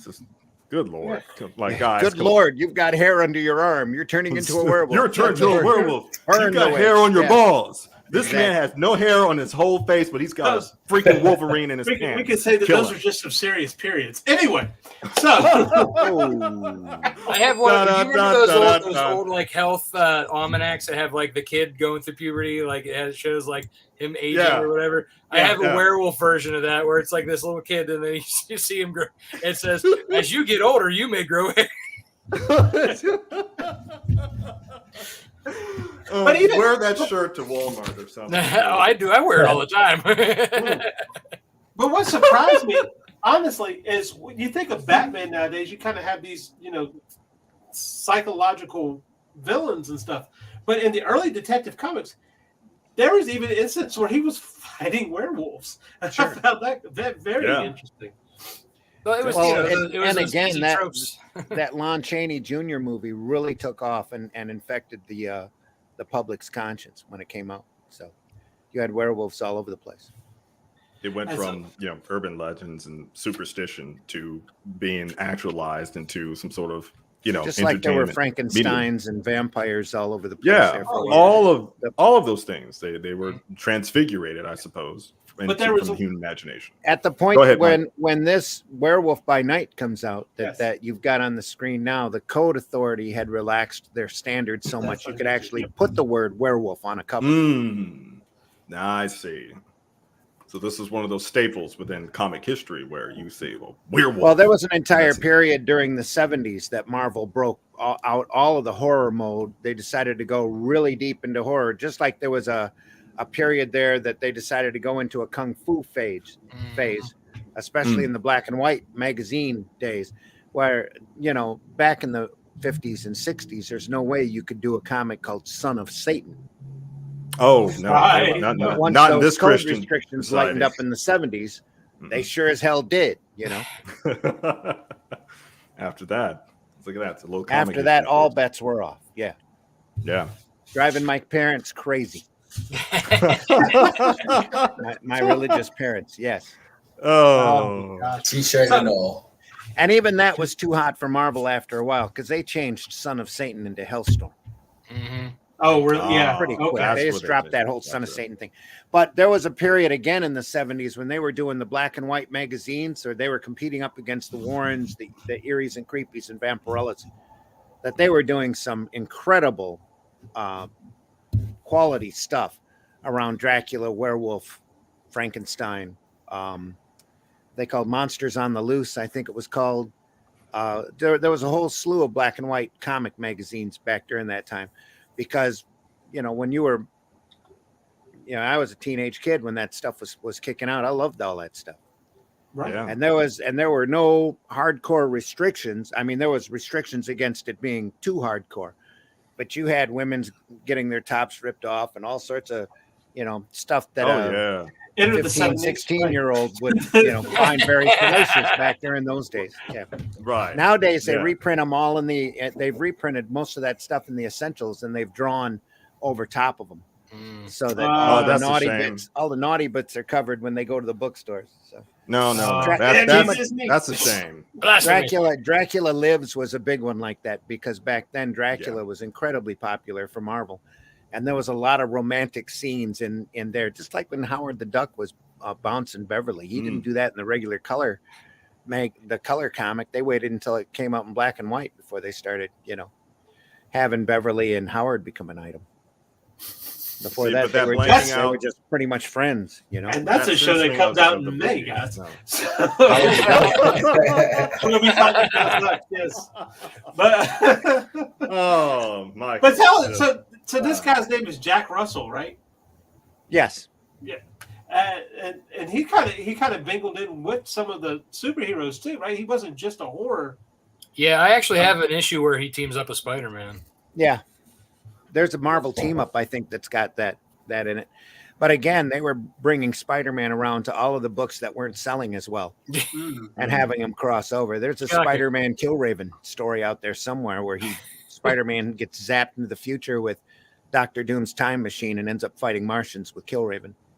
Oh my God. And then getting zapped back. Deathlock, same thing. During that same time where he was jumping through time, there's a Spider-Man meets Deathlock out there, but they had to meet just about everybody in that Marvel team up. Well, there you go. That's Spider-Man. He gets around. The cool thing here is there's a Marvel premiere or Marvel preview, I think, out there called I want to say Legion of Doom, not Legion of Doom. They called it something. Somebody would have got sued. There's a great team up there between Werewolf, Ghost Rider, Mobius, and one or two other of the supernatural characters. Suns. Oh, this was long before Midnight Suns. Long before that.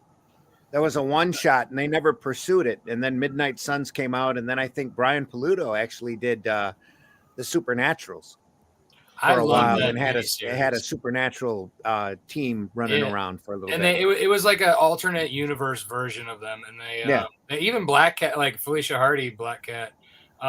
They gave her like even black hair, which was weird, but in general, like I thought that was a great miniseries. Yeah. And they even had like these Halloween masks that you could pop out of the back cover. Of course, I never did that. I put that of course, they have like the pumpkin mask, the werewolf mask. They have a bunch, like, you know, that was a cool 4-part series. Yes, ever since Halloween 3, I'm not trusting anything on the back of my Well, they used to put value stamps inside of all of the Marvel comics. So there was a long period of time there back when I was retailing that anybody that brought a Marvel book in during that period, that's the first thing you looked for because that's the first thing they cut out was that Marvel value stamp. Oh, wow. That would knock the book right down to poor. Just poor. Just poor. Denied. Yeah. Yep. Yeah, pretty much denied. Yeah. Good luck here. You might want to burn this. Yeah, that's about it. That's about what it's worth. This is your apocalypse Tyndall. Yeah. Use it to warm you. What But this? Marvel even went so far as to do a book for the value stamps so that you can cut them out and paste them into this nice little ash can size book. And had all of them described. You'd hunt through every month looking, does this book have this character? That book has that character. It'd just encourage you to buy all of these books and then knock them out of collectability. Right. Cut them out, paste them out of books. I love doing the checklist too. They'd have the if there was a crossover, they'd have the checklist in the book. So Yeah. So they can make it. Wow. That's jerks. dick move, guys. Yeah, jerks. And I just learned Well, they didn't realize that those books nowadays would end up costing 50, 60, back 75 then bucks it was in making it decent condition. convenient for the reader. Oh, they were just trying to get people to buy more comics. That's all. They wanted more readers, so Yeah. it's They're an like, ingenious way to do it. But then that was also during a time you could walk over to 7-Eleven, get a Slurpee that had a Marvel character on it. And 9 times out of 10, it was a character you never heard of. What's this Forbush Man cup? What the fuck? I wanted a Spider-Man. But there was a Werewolf by Night cup for that too, to tie everything back to our werewolf theme. Yeah. So speaking of which, we have a Marvel TV show coming out where his first appearance was in a Werewolf by Night, right? yeah, I was gonna say that there's a Moon Knight. video clip over on YouTube of Pawn Stars where somebody actually brings a Werewolf by Night number 38 in. It's like a 8.5 or a 9.4, something like that. It's really high condition. Wow. And they called in their expert. And the expert's jaw drops, and he can't believe that book was graded that high because he's got one slabbed at home, and it's like a 4.3. Wow. And then he said that the Werewolf by Night number 38, which first appearance of Moon Knight, was so low printed, and there's so few copies out there that have actually been slabbed that the value on the book is way up to the roof. Oh wow! And the lady at the Pawn Stars is telling Rick she wanted 60 grand for it, and I'm about freaking out at the price. No way. The expert comes in and values the book, and they ask him how much you think it's worth retail, and he looks at him and goes, "I think your 60,000 estimate is a little high." And I'm like going, "You bet." Jeez, You bet? that's high. And he goes, "No, the actual retail price would probably be about 50 grand. A little high. Right? You're like, damn, dude. It's like, just a little high. slightly. Yeah. And then she turns around and says, "I want 50 grand for it." And then it was Rick's kid that was handling the transaction. He passed. He said, "That's too rich for my blood. You're going to have to take that to a comic shop or something to get anything close to what you want for it." So eBay. he passed and sent her on her way. eBay. Usually you'll have something like an auction or something that will. And he it's actually that high says value. in the video, "I have no idea who the werewolf is." Really? Really? Yeah. Really? So you don't know what you've got in your hands, bro? Well, that Well, he's werewolf a fun- one, that werewolf one isn't as valuable as werewolf 38 because of the amount that they printed. Oh, I got you. Yeah. So by that time, the werewolf book was having a rough time selling. So they, the print run on that is a lot lower than it was for Werewolf by Night number 1. And I think there's even a Marvel Spotlight out there that has Jack Russell as Werewolf by Night. That's the initial first appearance of the character. Wow. Man, I think it's Marvel Spotlight. I'm pretty sure it is. I mean, does Bing it, kids. anybody strike anybody else odd though that his name is Jack Russell? Like, does Yeah. somebody I thought the same I thing. mean, I said, no. That was Yeah, intentional. Yeah. Like Dr. That was intentional. Octopus. Yep. I can see it was. But there's a lot of little nods and winks. You got to remember the time. This was the 70s. People were still doing the good drugs back then. So before they got diluted, Spider-Man's real name is Peter Parker. Yeah. Right. Nova's real name is Richard Ryder. That's Dick Ryder. There's Dick a reason. There's a And it's reason. usually the really, really good drugs. The good drugs. There's some incredibly written books out during that period, and some just whacked out of their minds' imagination during that run. If you haven't read the Steve Gerber Defenders, especially because Gerber, I would bet, though I don't know for a fact, used some of them really good drugs back then, because a lot of that stuff was just way off in left field. And the same thing with Don McGregor. If you catch some of the Don McGregor stuff, incredibly well written, super imaginative, and he admits that he did have the really good drugs a lot of times when he was writing a lot of that stuff. Yeah. See that? You go back and read the we talked about Killraven earlier. It's one of my favorite characters from Marvel at the time. It's a guy who's fighting Martians in the future.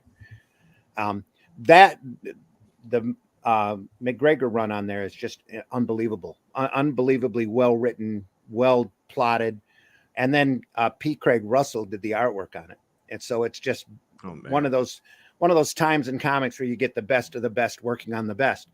And to bring that back to today's topic, just like those early Werewolf by Nights all have Mike Ploog artwork in it, and Ploog at the time is hitting a stride, doing some amazingly inventive stuff with a very distinctive style that's just primo. Just unbelievably great stuff. Work. He was doing Frankenstein, the Frankenstein comic at the time as well, because I'm almost positive those books were bi-monthly. And he was able to keep a regular schedule of some really great stuff. Cool. First Ghost Rider, I believe he also did with Mike Friedrich, was by Ploog. Cool. So he was doing a lot of that he had the ability to do shadows incredibly well, and to tell an incredibly good story at the very similar to, like, I think he's right up there with Sam Keith. If you know who Sam Keith is, Kyle Holtz has the same type of command over light and dark, and able to portray shadows and create a mood with it. Yeah. Gene Colan is another amazing run on Dracula. If you get a chance to read those, especially with Wolfman, Gene Colan, and Tom Palmer doing the inks on there, just you can't lose. And some of it's dated, but the majority of it is just incredibly well written stuff. The Werewolves are almost like the Ghost Riders. There's a period there where they dip, and the quality on them aren't nearly as good. Moon Knight comes in, they try to pump the book up a little bit by adding more superhero type elements to it. Just quite doesn't make it, and they have to, they close down the title. But at the time, it's some good stuff, man. At the time, That's well, all of those artwork out there. All of those books lasted for a reason, quality work stands for itself. Back then, everything was on sales from the masses. People that were walking in and buying stuff off the spiral rack, not necessarily going into a comic shop. Right. So you had to appeal to an outside audience. So right. Well, which is amazing. Son of Satan lasted as long as it did. I was going to say, I'm pretty sure I didn't see that on the grocery store spinner. Yeah, right. Oh no, it was. Just before our time. So, anyways, talking about comic books, let's take a look at some of our guest comics here. Now, I have your notify page, Rob, for Nightwolf. There you go. I can't go for it. Someone didn't do their reward surveys. Ooh, somebody didn't. Uh-oh. So give us an overall synopsis of Nightwolf. You're at number 6, man. That is awesome. I am, yeah. So Nightwolf is a story about a young man who finds out that he is born a werewolf and gets thrown into a supernatural war against demons, witches, vampires, other werewolves. And so basically the premise is, that he kind of has to find his way after, he was on a pedestal, he was like that high school superstar kid, had a, scholarship, full ride. And then, basically shit hits the fan, and, his friends and family are murdered. His girlfriend is taken by a master vampire. He's kind of has to, learn how to control his werewolf powers. And he, teams up with Snowpaw, who becomes his mentor.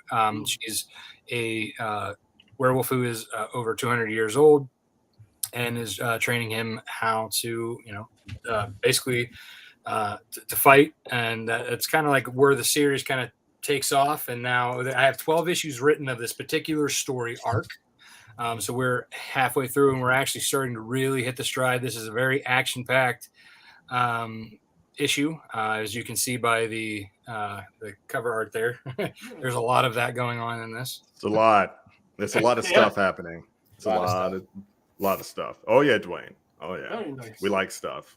But I just want to make a comment. If she's 200 years old, I'm pretty sure she falls into the cougar category. You know what I mean? So I'm throwing out there for the viewers, listeners, what have you, that we appreciate cougars / milfs in our medium. Wow. So please continue. Shoot your shot if you dare. Yeah, just if you dare. If you dare. All right, this 2022. So I'm guessing with this, if we have not been able to get a hold of 1 through 5, we can get that with this campaign as well. That's right. We have several different catch-up tiers. So you have the standard tiers with the standard retail covers, and then I have a variety of variant covers with that limited print runs. So there's a bunch of different catch-up tiers. You can catch up digitally. There's a ton of catch-up. There's mystery boxes where you can get, mystery editions of each one, and also a mystery CGC. You can get, all of the variants, all kinds of great stuff. You can even be drawn into it. You can get commissions by Carlos Herrera, who is my main illustrator, who actually did that gorgeous piece there. There's fantastic work, tons of great things you can, and there's a lot of original art for sale between Carlos. Also, there's Chris Williams, his original pencil drawing for his variant cover, and some of Mog Park's original art from Snowball. Oh, nice. Yes, nice. That's a beautiful book. It's a beautiful book. Man, my goodness. Bravo, guys. Excellent.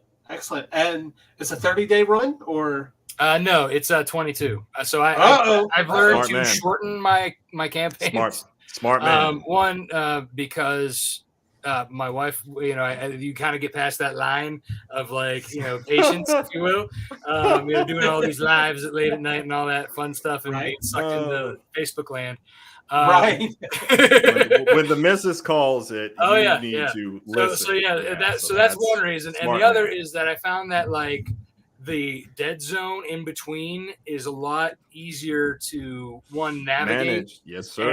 And there's less stress, I find. And then people also kind of get that, oh, hey, this is going to end soon. I need to get on this as fast as possible. Yeah. That sense of urgency. You can able to capitalize on that faster. Absolutely. That's right. It's a brilliant move. 22 days. Creators Plus, I like out to there. end on I start on Werewolf Wednesday and end on a Werewolf Wednesday. Hey, hell yeah. There you go. I love it. Nice. Love it. Nice. Go ahead, All Rob, with your bad self. When you're launching, do you have a date scheduled? Tomorrow. Tomorrow morning. Tomorrow morning. When I asked Rob the way to come on, I just knew that they were werewolf people. I didn't realize how creative they were and how quick they are to get their stuff out, which is really amazing for indie creators, both of them.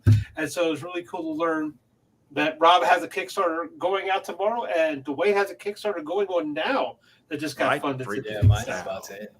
So, but great. The other so get over there. If you see it, get over there, sign up for it, and don't miss out. It's only join the wolf pack. Yeah, join. There you go. There you go. Join the wolf pack, folks.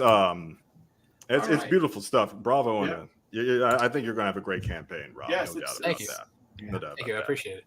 Dwayne, do we have Dwayne's stuff? Can we put that beautiful beam footage up there? Throw it up Take there. a look at it.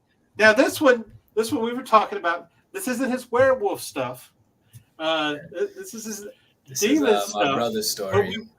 But we will get into where you can pick up his werewolf stuff too after this. So if we want to go ahead and add that to the stream, this is a Kickstarter that just funded today. Yeah, congratulations. Yes, absolutely. You funded. You funded. Dang straight. Yep. Man, go ahead. We was talking about it earlier because Salvation, because it's a story about demons and how Grandmaster was talking about, the son of Satan and how stories like that don't really take off too much. And, I think a lot of people kind of get that bad vibes when they see a story that has to do with the title Salvation and you see demons as a story, But the funny thing about it is that when the people that actually have purchased the comic, whether it be digital or if the physical copy, they always send me messages talking about how, it wasn't what they expected and they actually did enjoy the story. Because it does say, it does have to involve demons and things of that nature, but it's also about very much about a person or people, how, you can have so many things thrust upon you, but, at the same time, you can have those things thrust upon you, but you know, bad things, I should say. But it still doesn't deter you from being a good person. Correct. Right. Sure. You know, because Correct. in the story, Yep. Salvation, it's about the main character. His name is Vaughn. And in the story, he's what you called a relic. And in his world, a relic is a person that has demon blood within them. Now, in the cover, the first cover, issue 0, his eyes are 2 different colors. That's like the automatic It's a notification telltale that sign you of a are rebel. something that you're not regularly. There it is, right Ah, there. there. There we go. And so he Fantastic also cover. was given a mysterious curse mark at birth. And he's in search of a powerful shaman that he believes can actually give him answers on what he believes, that he feels that this mark is actually a curse mark, because the humans hate him because he's a relic, and they don't want anything to do with him because they know what travels around with him. And then the demons are always trying to kill him for reasons he doesn't know why. He would kill him, or he would try to search for some and they try to get answers, but they would never tell him the answers. So he's hoping that this powerful shaman, scroll up one time. The guy on the right is a powerful shaman. His name is Solomon. And he's hoping that this man could actually give him more answers on the curse mark that's on his right hand, the red thing that's glowing there. Oh, cool. I like that, man. That's cool. I mean, it's still cool. dealing with that curse. It's still. So what? Do you have a video of how? Yeah, we have a video up above. Yeah, Let's roll that beautiful bean footage. Let's see it. that's some stuff there. Yeah, some stuff. Oh, we Ready? love stuff. Stuff. Here we go. Stuff. Let's hit it.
Dig it hard.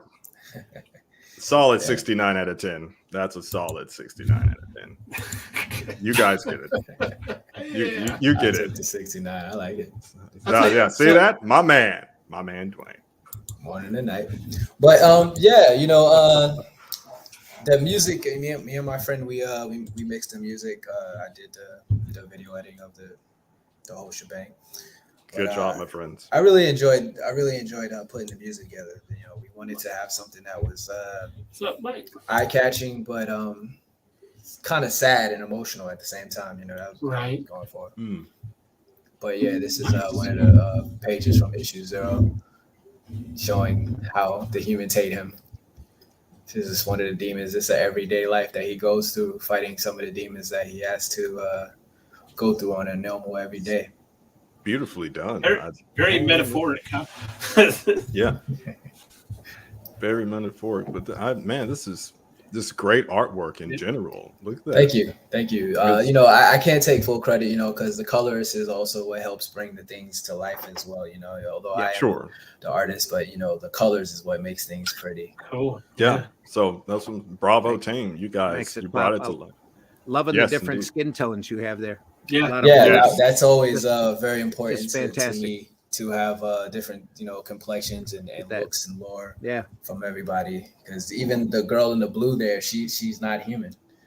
Right. But Yeah. this page here was important to put because those characters there, those four characters are going to be very influential in the next coming issues. So I wanted to really put them in the forefront, so to speak, without really talking about them because they're not really shown or talked about in the first two issues. But I wanted to show them for sure. Okay, and this is one of two his, books, right? Yes, this is issue 0 and issue 1 that we have for the Kickstarter. This page here is mostly from issue 0. Now you're getting into issue 1 here. Oh, cool. And again, you see just enough anime influence there to interest the anime people. Right. A lot of people say that, this is a good mix of Western and Japanese Eastern anime, work. so Yep. kind of look It is. into it, And the funny thing is, it wasn't really intentional. That's the cool thing about it. No, that, but your artist works off of how he's influenced. So. I'm the artist. He's the artist. Oh, you are. Good for you. I'm the artist. Yeah. I'm not the colors. You must have had some anime influence in your past then. I mean, I've always loved. Me and my brother always loved anime, but it was just kind of what we were going for. Like, subconscious. That's what's kind of cool about it because it wasn't intentional. And me personally, I always like hearing what people see in my stories because I can look at it in a different lens and go, I kind of see that. That's cool. That's cool. So a lot of people have been saying that recently, and I think it's cool. Awesome. Well, you can see it's a blend of East and West. Well, the funny really thing good. is that my really brother, he was very inspired by an anime called Devilman. Okay, so even I know what you're talking about. Grandmaster. Devilman is very dark. It's a very dark series. Yeah, but so that was one of the kind of the stories that he kind of got like his ideas from because he loves that anime so much. So the character himself, the main character, where he has this kind of long sideburns with the sides going, it's kind of like old school style. I noticed that. Yeah, but early we wanted to 90s have something type, where it was like yeah. sort of like a total left to right because his whole life is like a transitional phase, and that's what you kind of experience throughout the whole series. So in the beginning, he has this kind of hairstyle where it's like like old school style, for lack of better terms. But then as the story progresses, his hairstyle changes, his body, his armor, everything about him changes. So you're just going through like a whole ride, physically, mentally, and emotionally with this character. This is like one of my favorite posters here, the duality poster, because that's killer. This is basically setting up what's going to happen in the future with him, because Vaughn, as I said, he does have demon blood within him. And although he has these powerful abilities that he shows off in issue 0 and issue 1, in the next issue, that's when he's really going to start to show what he really can there's do. the tease. Yeah, so that was this is that the video is actually the real tease. Shall we run it? Yeah, you can play it. Run it real quick because I want to get to his other site real quick before we go. Yeah, that's it. You can stop again. Yeah. It's nice. repeating. Just a cool little animation that I did. It is. That's so cool. sweet. This one is actually my favorite poster that I did. This is the one versus all poster where we have Vaughn going against so many demons, and it looks like he is. So the story, the way how I tell it is that it's hell to get to salvation. So the fire is representation of all the things that he's been going through in life. It's hell to get to it, and he's always continuing to fight. So the fight is that he's fighting his demons, but he's also fighting demons himself. Right. Get it? Yeah. Demon that cover is versus- very Castlevania Netflix series esque, like that kind of like same, coming in with all the monsters. Yeah. I was thinking Berserk more or less. Berserk is another one that people usually say that it kind of reminds them of, only because of the mark on his hand. There's a very famous Conan the Barbarian for Zeta painting. Yes, that's got the same motif. Yeah, I know what you're talking about, right? Mike Jibby says this is good stuff, mate. Oh yeah, Mike Jibby. Right here, let's look at something. Before we go, I want to take a look at his website too. Yeah. Let's get that. That's classic. Look at that. Yeah, that's beautiful. Let me throw this up there. Thank you. All right. Oh, you're welcome, sir. Good. Good work. And this is your website, Animation Comics and Entertainment LLC. Tell us a little bit about that, because this is where the werewolf stuff comes in. Right. This is where you can purchase our werewolf stores. But in our recent add-ons, you actually could get the Nightfall series package, okay. so you can actually get Always Bet on ACE, where you can get all of the series that we have available, all the comics. But yeah, the Nightfall story is basically about the main character. His name is Michael Vash, which is the guy right there. And he's a normal college quarterback that finds out from his mother that he has a legacy line of werewolves within him. Now, it's up to him to believe that what she's saying is true or not, because although he loves his mother, you can click on it and it goes to another. There you go. Okay, cool. So although he loves his mother, there was a lot of unexplained things that had happened in the town. And because of that, the townspeople had dubbed his mom the town crazy woman. So in the back of his mind, he always felt that, his mom actually might be crazy, but, he still loves her. So he still, rides out with her and, cares for her deeply. So when she finally tells him the truth about what lies within him, he feels conflicted and not knowing what to believe. And you find out what happens at the end of the issue, which is the start of it all right there in that last page that you've seen. Okay. And as you see also, like I said premise. before, it starts out in black and white and then it slowly goes into color. Into color, yeah. That was something that I really kind of wanted to do something different. I wanted to show my creativity, but also kind of have like a nice little cool style to the story. And like I also said, I also wanted to pay homage to the original, which was in black and white. And that's why in the first issue, he actually turns into a wolfman and not just full blown like him. Nice. But if you want to share the screen real quick, I could show you what he looks like when he's about to turn. Sure, go ahead. Okay. Where are you at? Let's move all the porn out the way. Okay. Yeah, let's make sure that all those tabs are closed. Okay. All 27. Can you guys see it? Not yet. I can't see it on my end. Looking. Let's see. Windows. Okay, there we go. Here we go. Yeah, I'm gonna pull it. You got it. Is it? Yeah. There we go. Okay. So yeah, this is the beginning of when he's about to turn, and then that's him actually. Wait. Okay, well we have. We're seeing the files, not the picture. Yeah, we're seeing your files, not your picture. Oh, you're not seeing the what? Yeah. Yeah, we're seeing your files. Hold on. May 17th, 2019 at 3:54 a.m. Burning the candle at both ends, are we, Dwayne? We almost saw it. What? We still Stuff Okay, happens. I'm gonna leave it. Can you see it now? Nope. Nope. We see your file names. Let's see if we can dox anything here. Yeah, let me see. No, we can't. We can't. You're we good. can't. Oh man. But hey, go get it. Go get it. Yeah, there you go. You get it. You can see it yourself. There you go.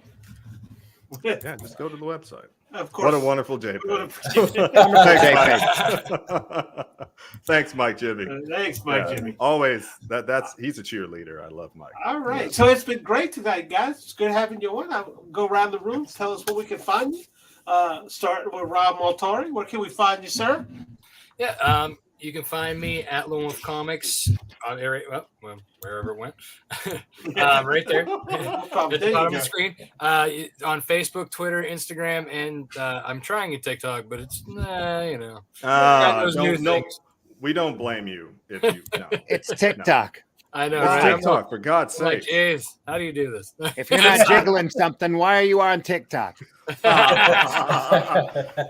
Ding. Because the kids are on TikTok, and the kids are the ones who are buying later. The kids are all out looking for jiggling something. Just dance with the comic in your hand, and you're good. That's all. I'll get a pretty girl to dance with that comic in your hand. That's insane. What you talking about? Comics.com. There you go. All right. The way, of course, we see animation. Where else can we find you, sir? Yeah, you can find me at animationcomics.com. This was our website, which you've just recently seen. You can find me on Facebook, Instagram with the same name, Animation Comics ENT. You can find that as Salvation under Kickstarter.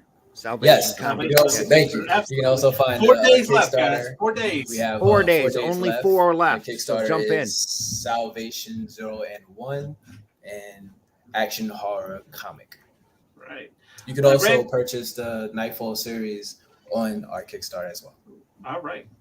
Randy, before you tell us where we can find you, tell us about this real quick. Yeah, please tell us. Well, that's the long shot campaign over on Indiegogo. There's only a few days left on that too. So, but it's like it says here, 7 publishers, 9 books, one big deal. All 9 books for as low as $25 plus shipping. And as you can see by the covers there, great properties, a wide, diverse spread of genres, all sorts of different books, superhero, supernatural, cartoony, even magical mice and sword-yielding pandas. So plus Russ Leach's Only Death Can Save Us, which is a unique property in and of itself. And the Revolt book there is a anthology book with some great black and white stories in it. It's a lot of fun to read. So all of the books are incredible. They're all 32 pages. They're printed incredibly beautifully done. And they're all properties. Even though this one big deal didn't go through, these properties are far from dead. You're going to see a lot more God's Hand. You're going to see more Hero Bot hybrids right now. I think Luke is finishing the script on issue 12, and this is issue 1. So all of this, what a great way to sample some great alternative and independent products by going with the Long Shots campaign. 9, again, beautifully printed books for only $25. It was a deal that went south. We had we printed all of these books in advance on a promise and a dream that we all had that could have changed the industry if only it was real. If only. Yeah. So now we have a bunch of books. We want to get them out into as many hands as possible. Check out the Long Shots over on Indiegogo. All right. And of course, Randy, where can we find you at, sir? You can find me hiding out in my basement. I've got a very large commercial art job that I have to get done. So go try to find me. No, actually, I will be back tomorrow night with a very serious. Sorry, Stone. We're going to be very serious tomorrow night. Oh, it's very serious. Okay, I'll bring my serious face. Not adult. Bring your serious face. We're going to be talking to Dojo Kun, and we'll be talking with Mark Fowler, and we'll be talking hopefully with a few other publishers that were also involved with this long shot deal, just like I was. And we're going to go through and cover Liberty Distribution and the problems that have arisen, the findings that Dojo has done. He really knocked it out of the park with a lot of research. And especially with the hard time that he had getting any type of physical evidence, thanks to the people involved. And we'll cover that tomorrow.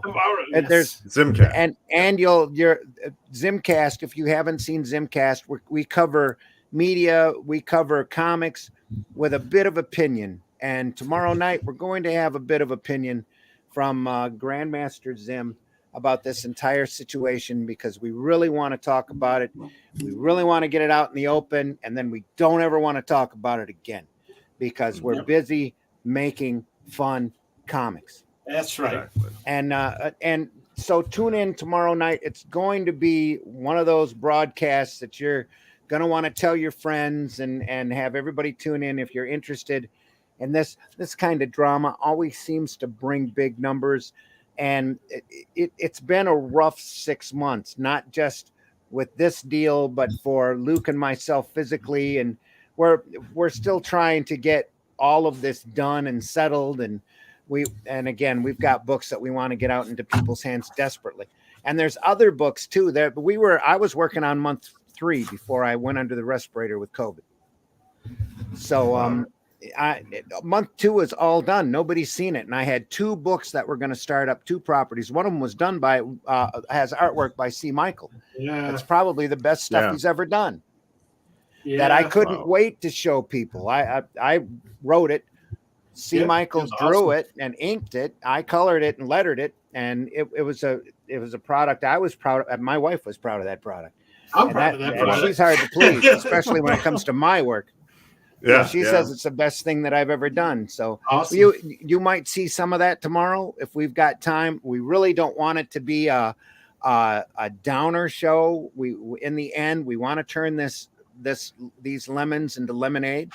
Yep. And get some positivity out there and get some of these books into people's hands so that they can see the quality of these books are unbelievable. I've been in this business 35, almost 40 years.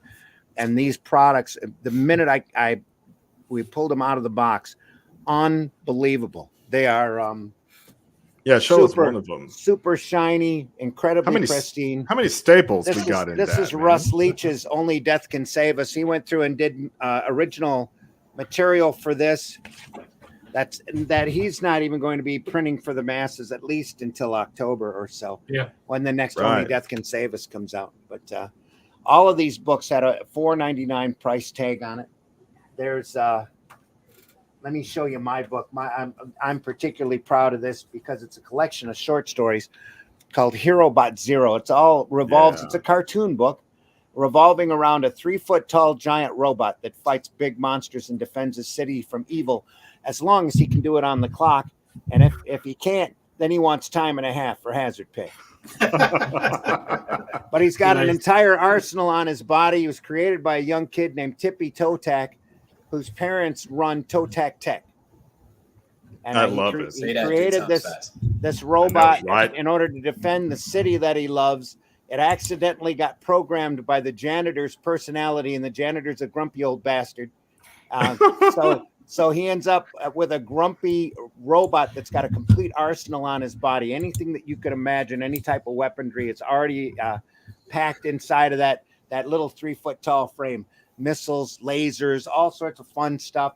It's just fun. The whole key to this character is that there's a big menace, and there are like 4 stories in this, 4 different types of monsters. He finds a menace, he fights the menace until he defeats the menace. And that means he doesn't always succeed right off the bat. So he's a tenacious little effer who just keeps coming in and fight until it's done. But anyway, this is part of the Long Shots campaign. It's Hero Bot Zero. It's a completely different kind of book than what you're going to see out there now. It's cartoony. It's fun. It's meant for general audiences. It's a great little fight book. He fights interdimensional beasts. He fights a giant fish.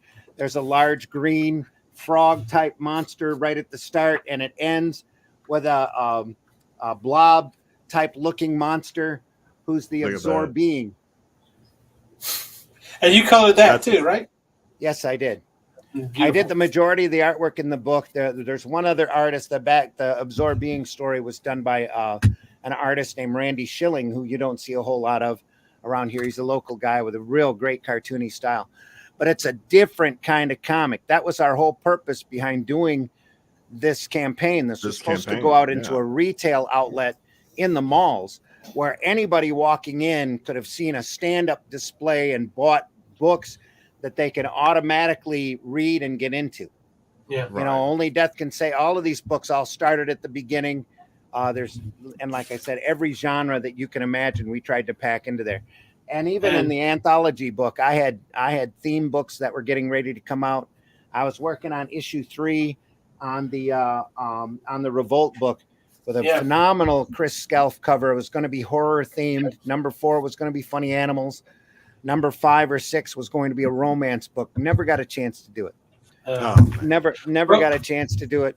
But let's talk more about that tomorrow. We'll talk. Yeah, I'm sorry. We'll talk more about that tomorrow. Zimcast tomorrow night, 9 p.m. Then you can also, there's Luke Stone. He did hybrids for the Long Shots deal as well.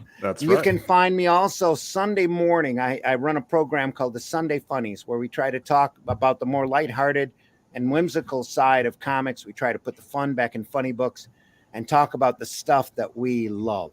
Right. And if you enjoy that kind of talk, everybody does. I'm sure everybody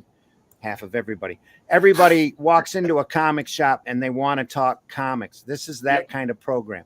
Not bad stuff, not, that book sucks because that writer can't write, as much as, isn't this great? This is cool. And we also, thanks to Daphne Lage, are putting up some really classic interviews from previous Sunday Funny shows. First episode covers Stuart Kerr and Ralph Griffith talking about Arrow Comics. And then we have one with Dan Fogel. I might have mentioned that at the start of the program, but do check it out. They're all over at the Raging 2 Network. Like, subscribe, hit the bell for notifications. We're all over there. Hit the button. All archived there for your viewing pleasure. Absolutely. Stone, Stone, please. Find please. you, Stone. Make Grandmaster shut up and tell him what you're up to. I was just saying, Rob's got an appointment after this. He's got to get this. Who does? Who what? Rob, okay. Rob? Sorry, Rob. I'll make it quick. So, guys, you can find me at journeyoftheshadow.com. I'm the guy behind this sci-fi, metaphysical, whatever thing you want to call it. All this pretty stuff behind me is part of the story I came up. I've been writing for about 20-something odd years now. And the second installation of Journey of the Shadow is dropping in May of this year, right? Darkness Falls. So thank you guys for your support on the Darkness Falls Kickstarter. I always want to thank you guys. The book drops is going to be, oh my God, maybe 600 something pages, whatever. But it's a lot of ideas, and it's. I mean, well, but I'm really proud of it. You guys go check it out. All the synopsis and stuff is on the website. I'm on Instagram. I'm currently banned on Facebook, okay, because of all because I was posting a lot of titties. I'll admit it, but. Hopefully the ban will be lifted. Are there? Are there? But hopefully this week they'll lift the ban. I don't know. But you guys go check it out. Google Journey of the Shadow. We're by the way, early April, we're dropping 11x17 prints of everything that you see here, particularly these three ladies at the top. So you guys can pre-order that. And thank you guys for watching. I'm backer number 69 for the long shots. Literally backer number 69. Yeah. Who better to have that number than you? Exactly. It's fate, baby. That's fate. Baby. Okay, C Michael Lanning. Where can we All find right. You? Okay. Of course, you find me at my link tree. It's C Michael Lanning. And back here, 9 Eastern, where we're staying in the umbra of the Geek Beyond, where we're going to be talking about ghost stories with Mitch Rogers and Sean Hainsworth. So tune in for that. More scary stories to tell in the dark and other things like that. So come join us. Come talk to us in the chat and everything. So, again, like and subscribe. And I'm going to leave you with our quote of the week. Good night, everybody. Good night, folks. Take care, everyone. Thanks for watching. Werewolf. Werewolf? There. What? Werewolf. There. Castle. Why are you talking that way? I thought you wanted to. No, I don't want to. Suit yourself. I'm easy.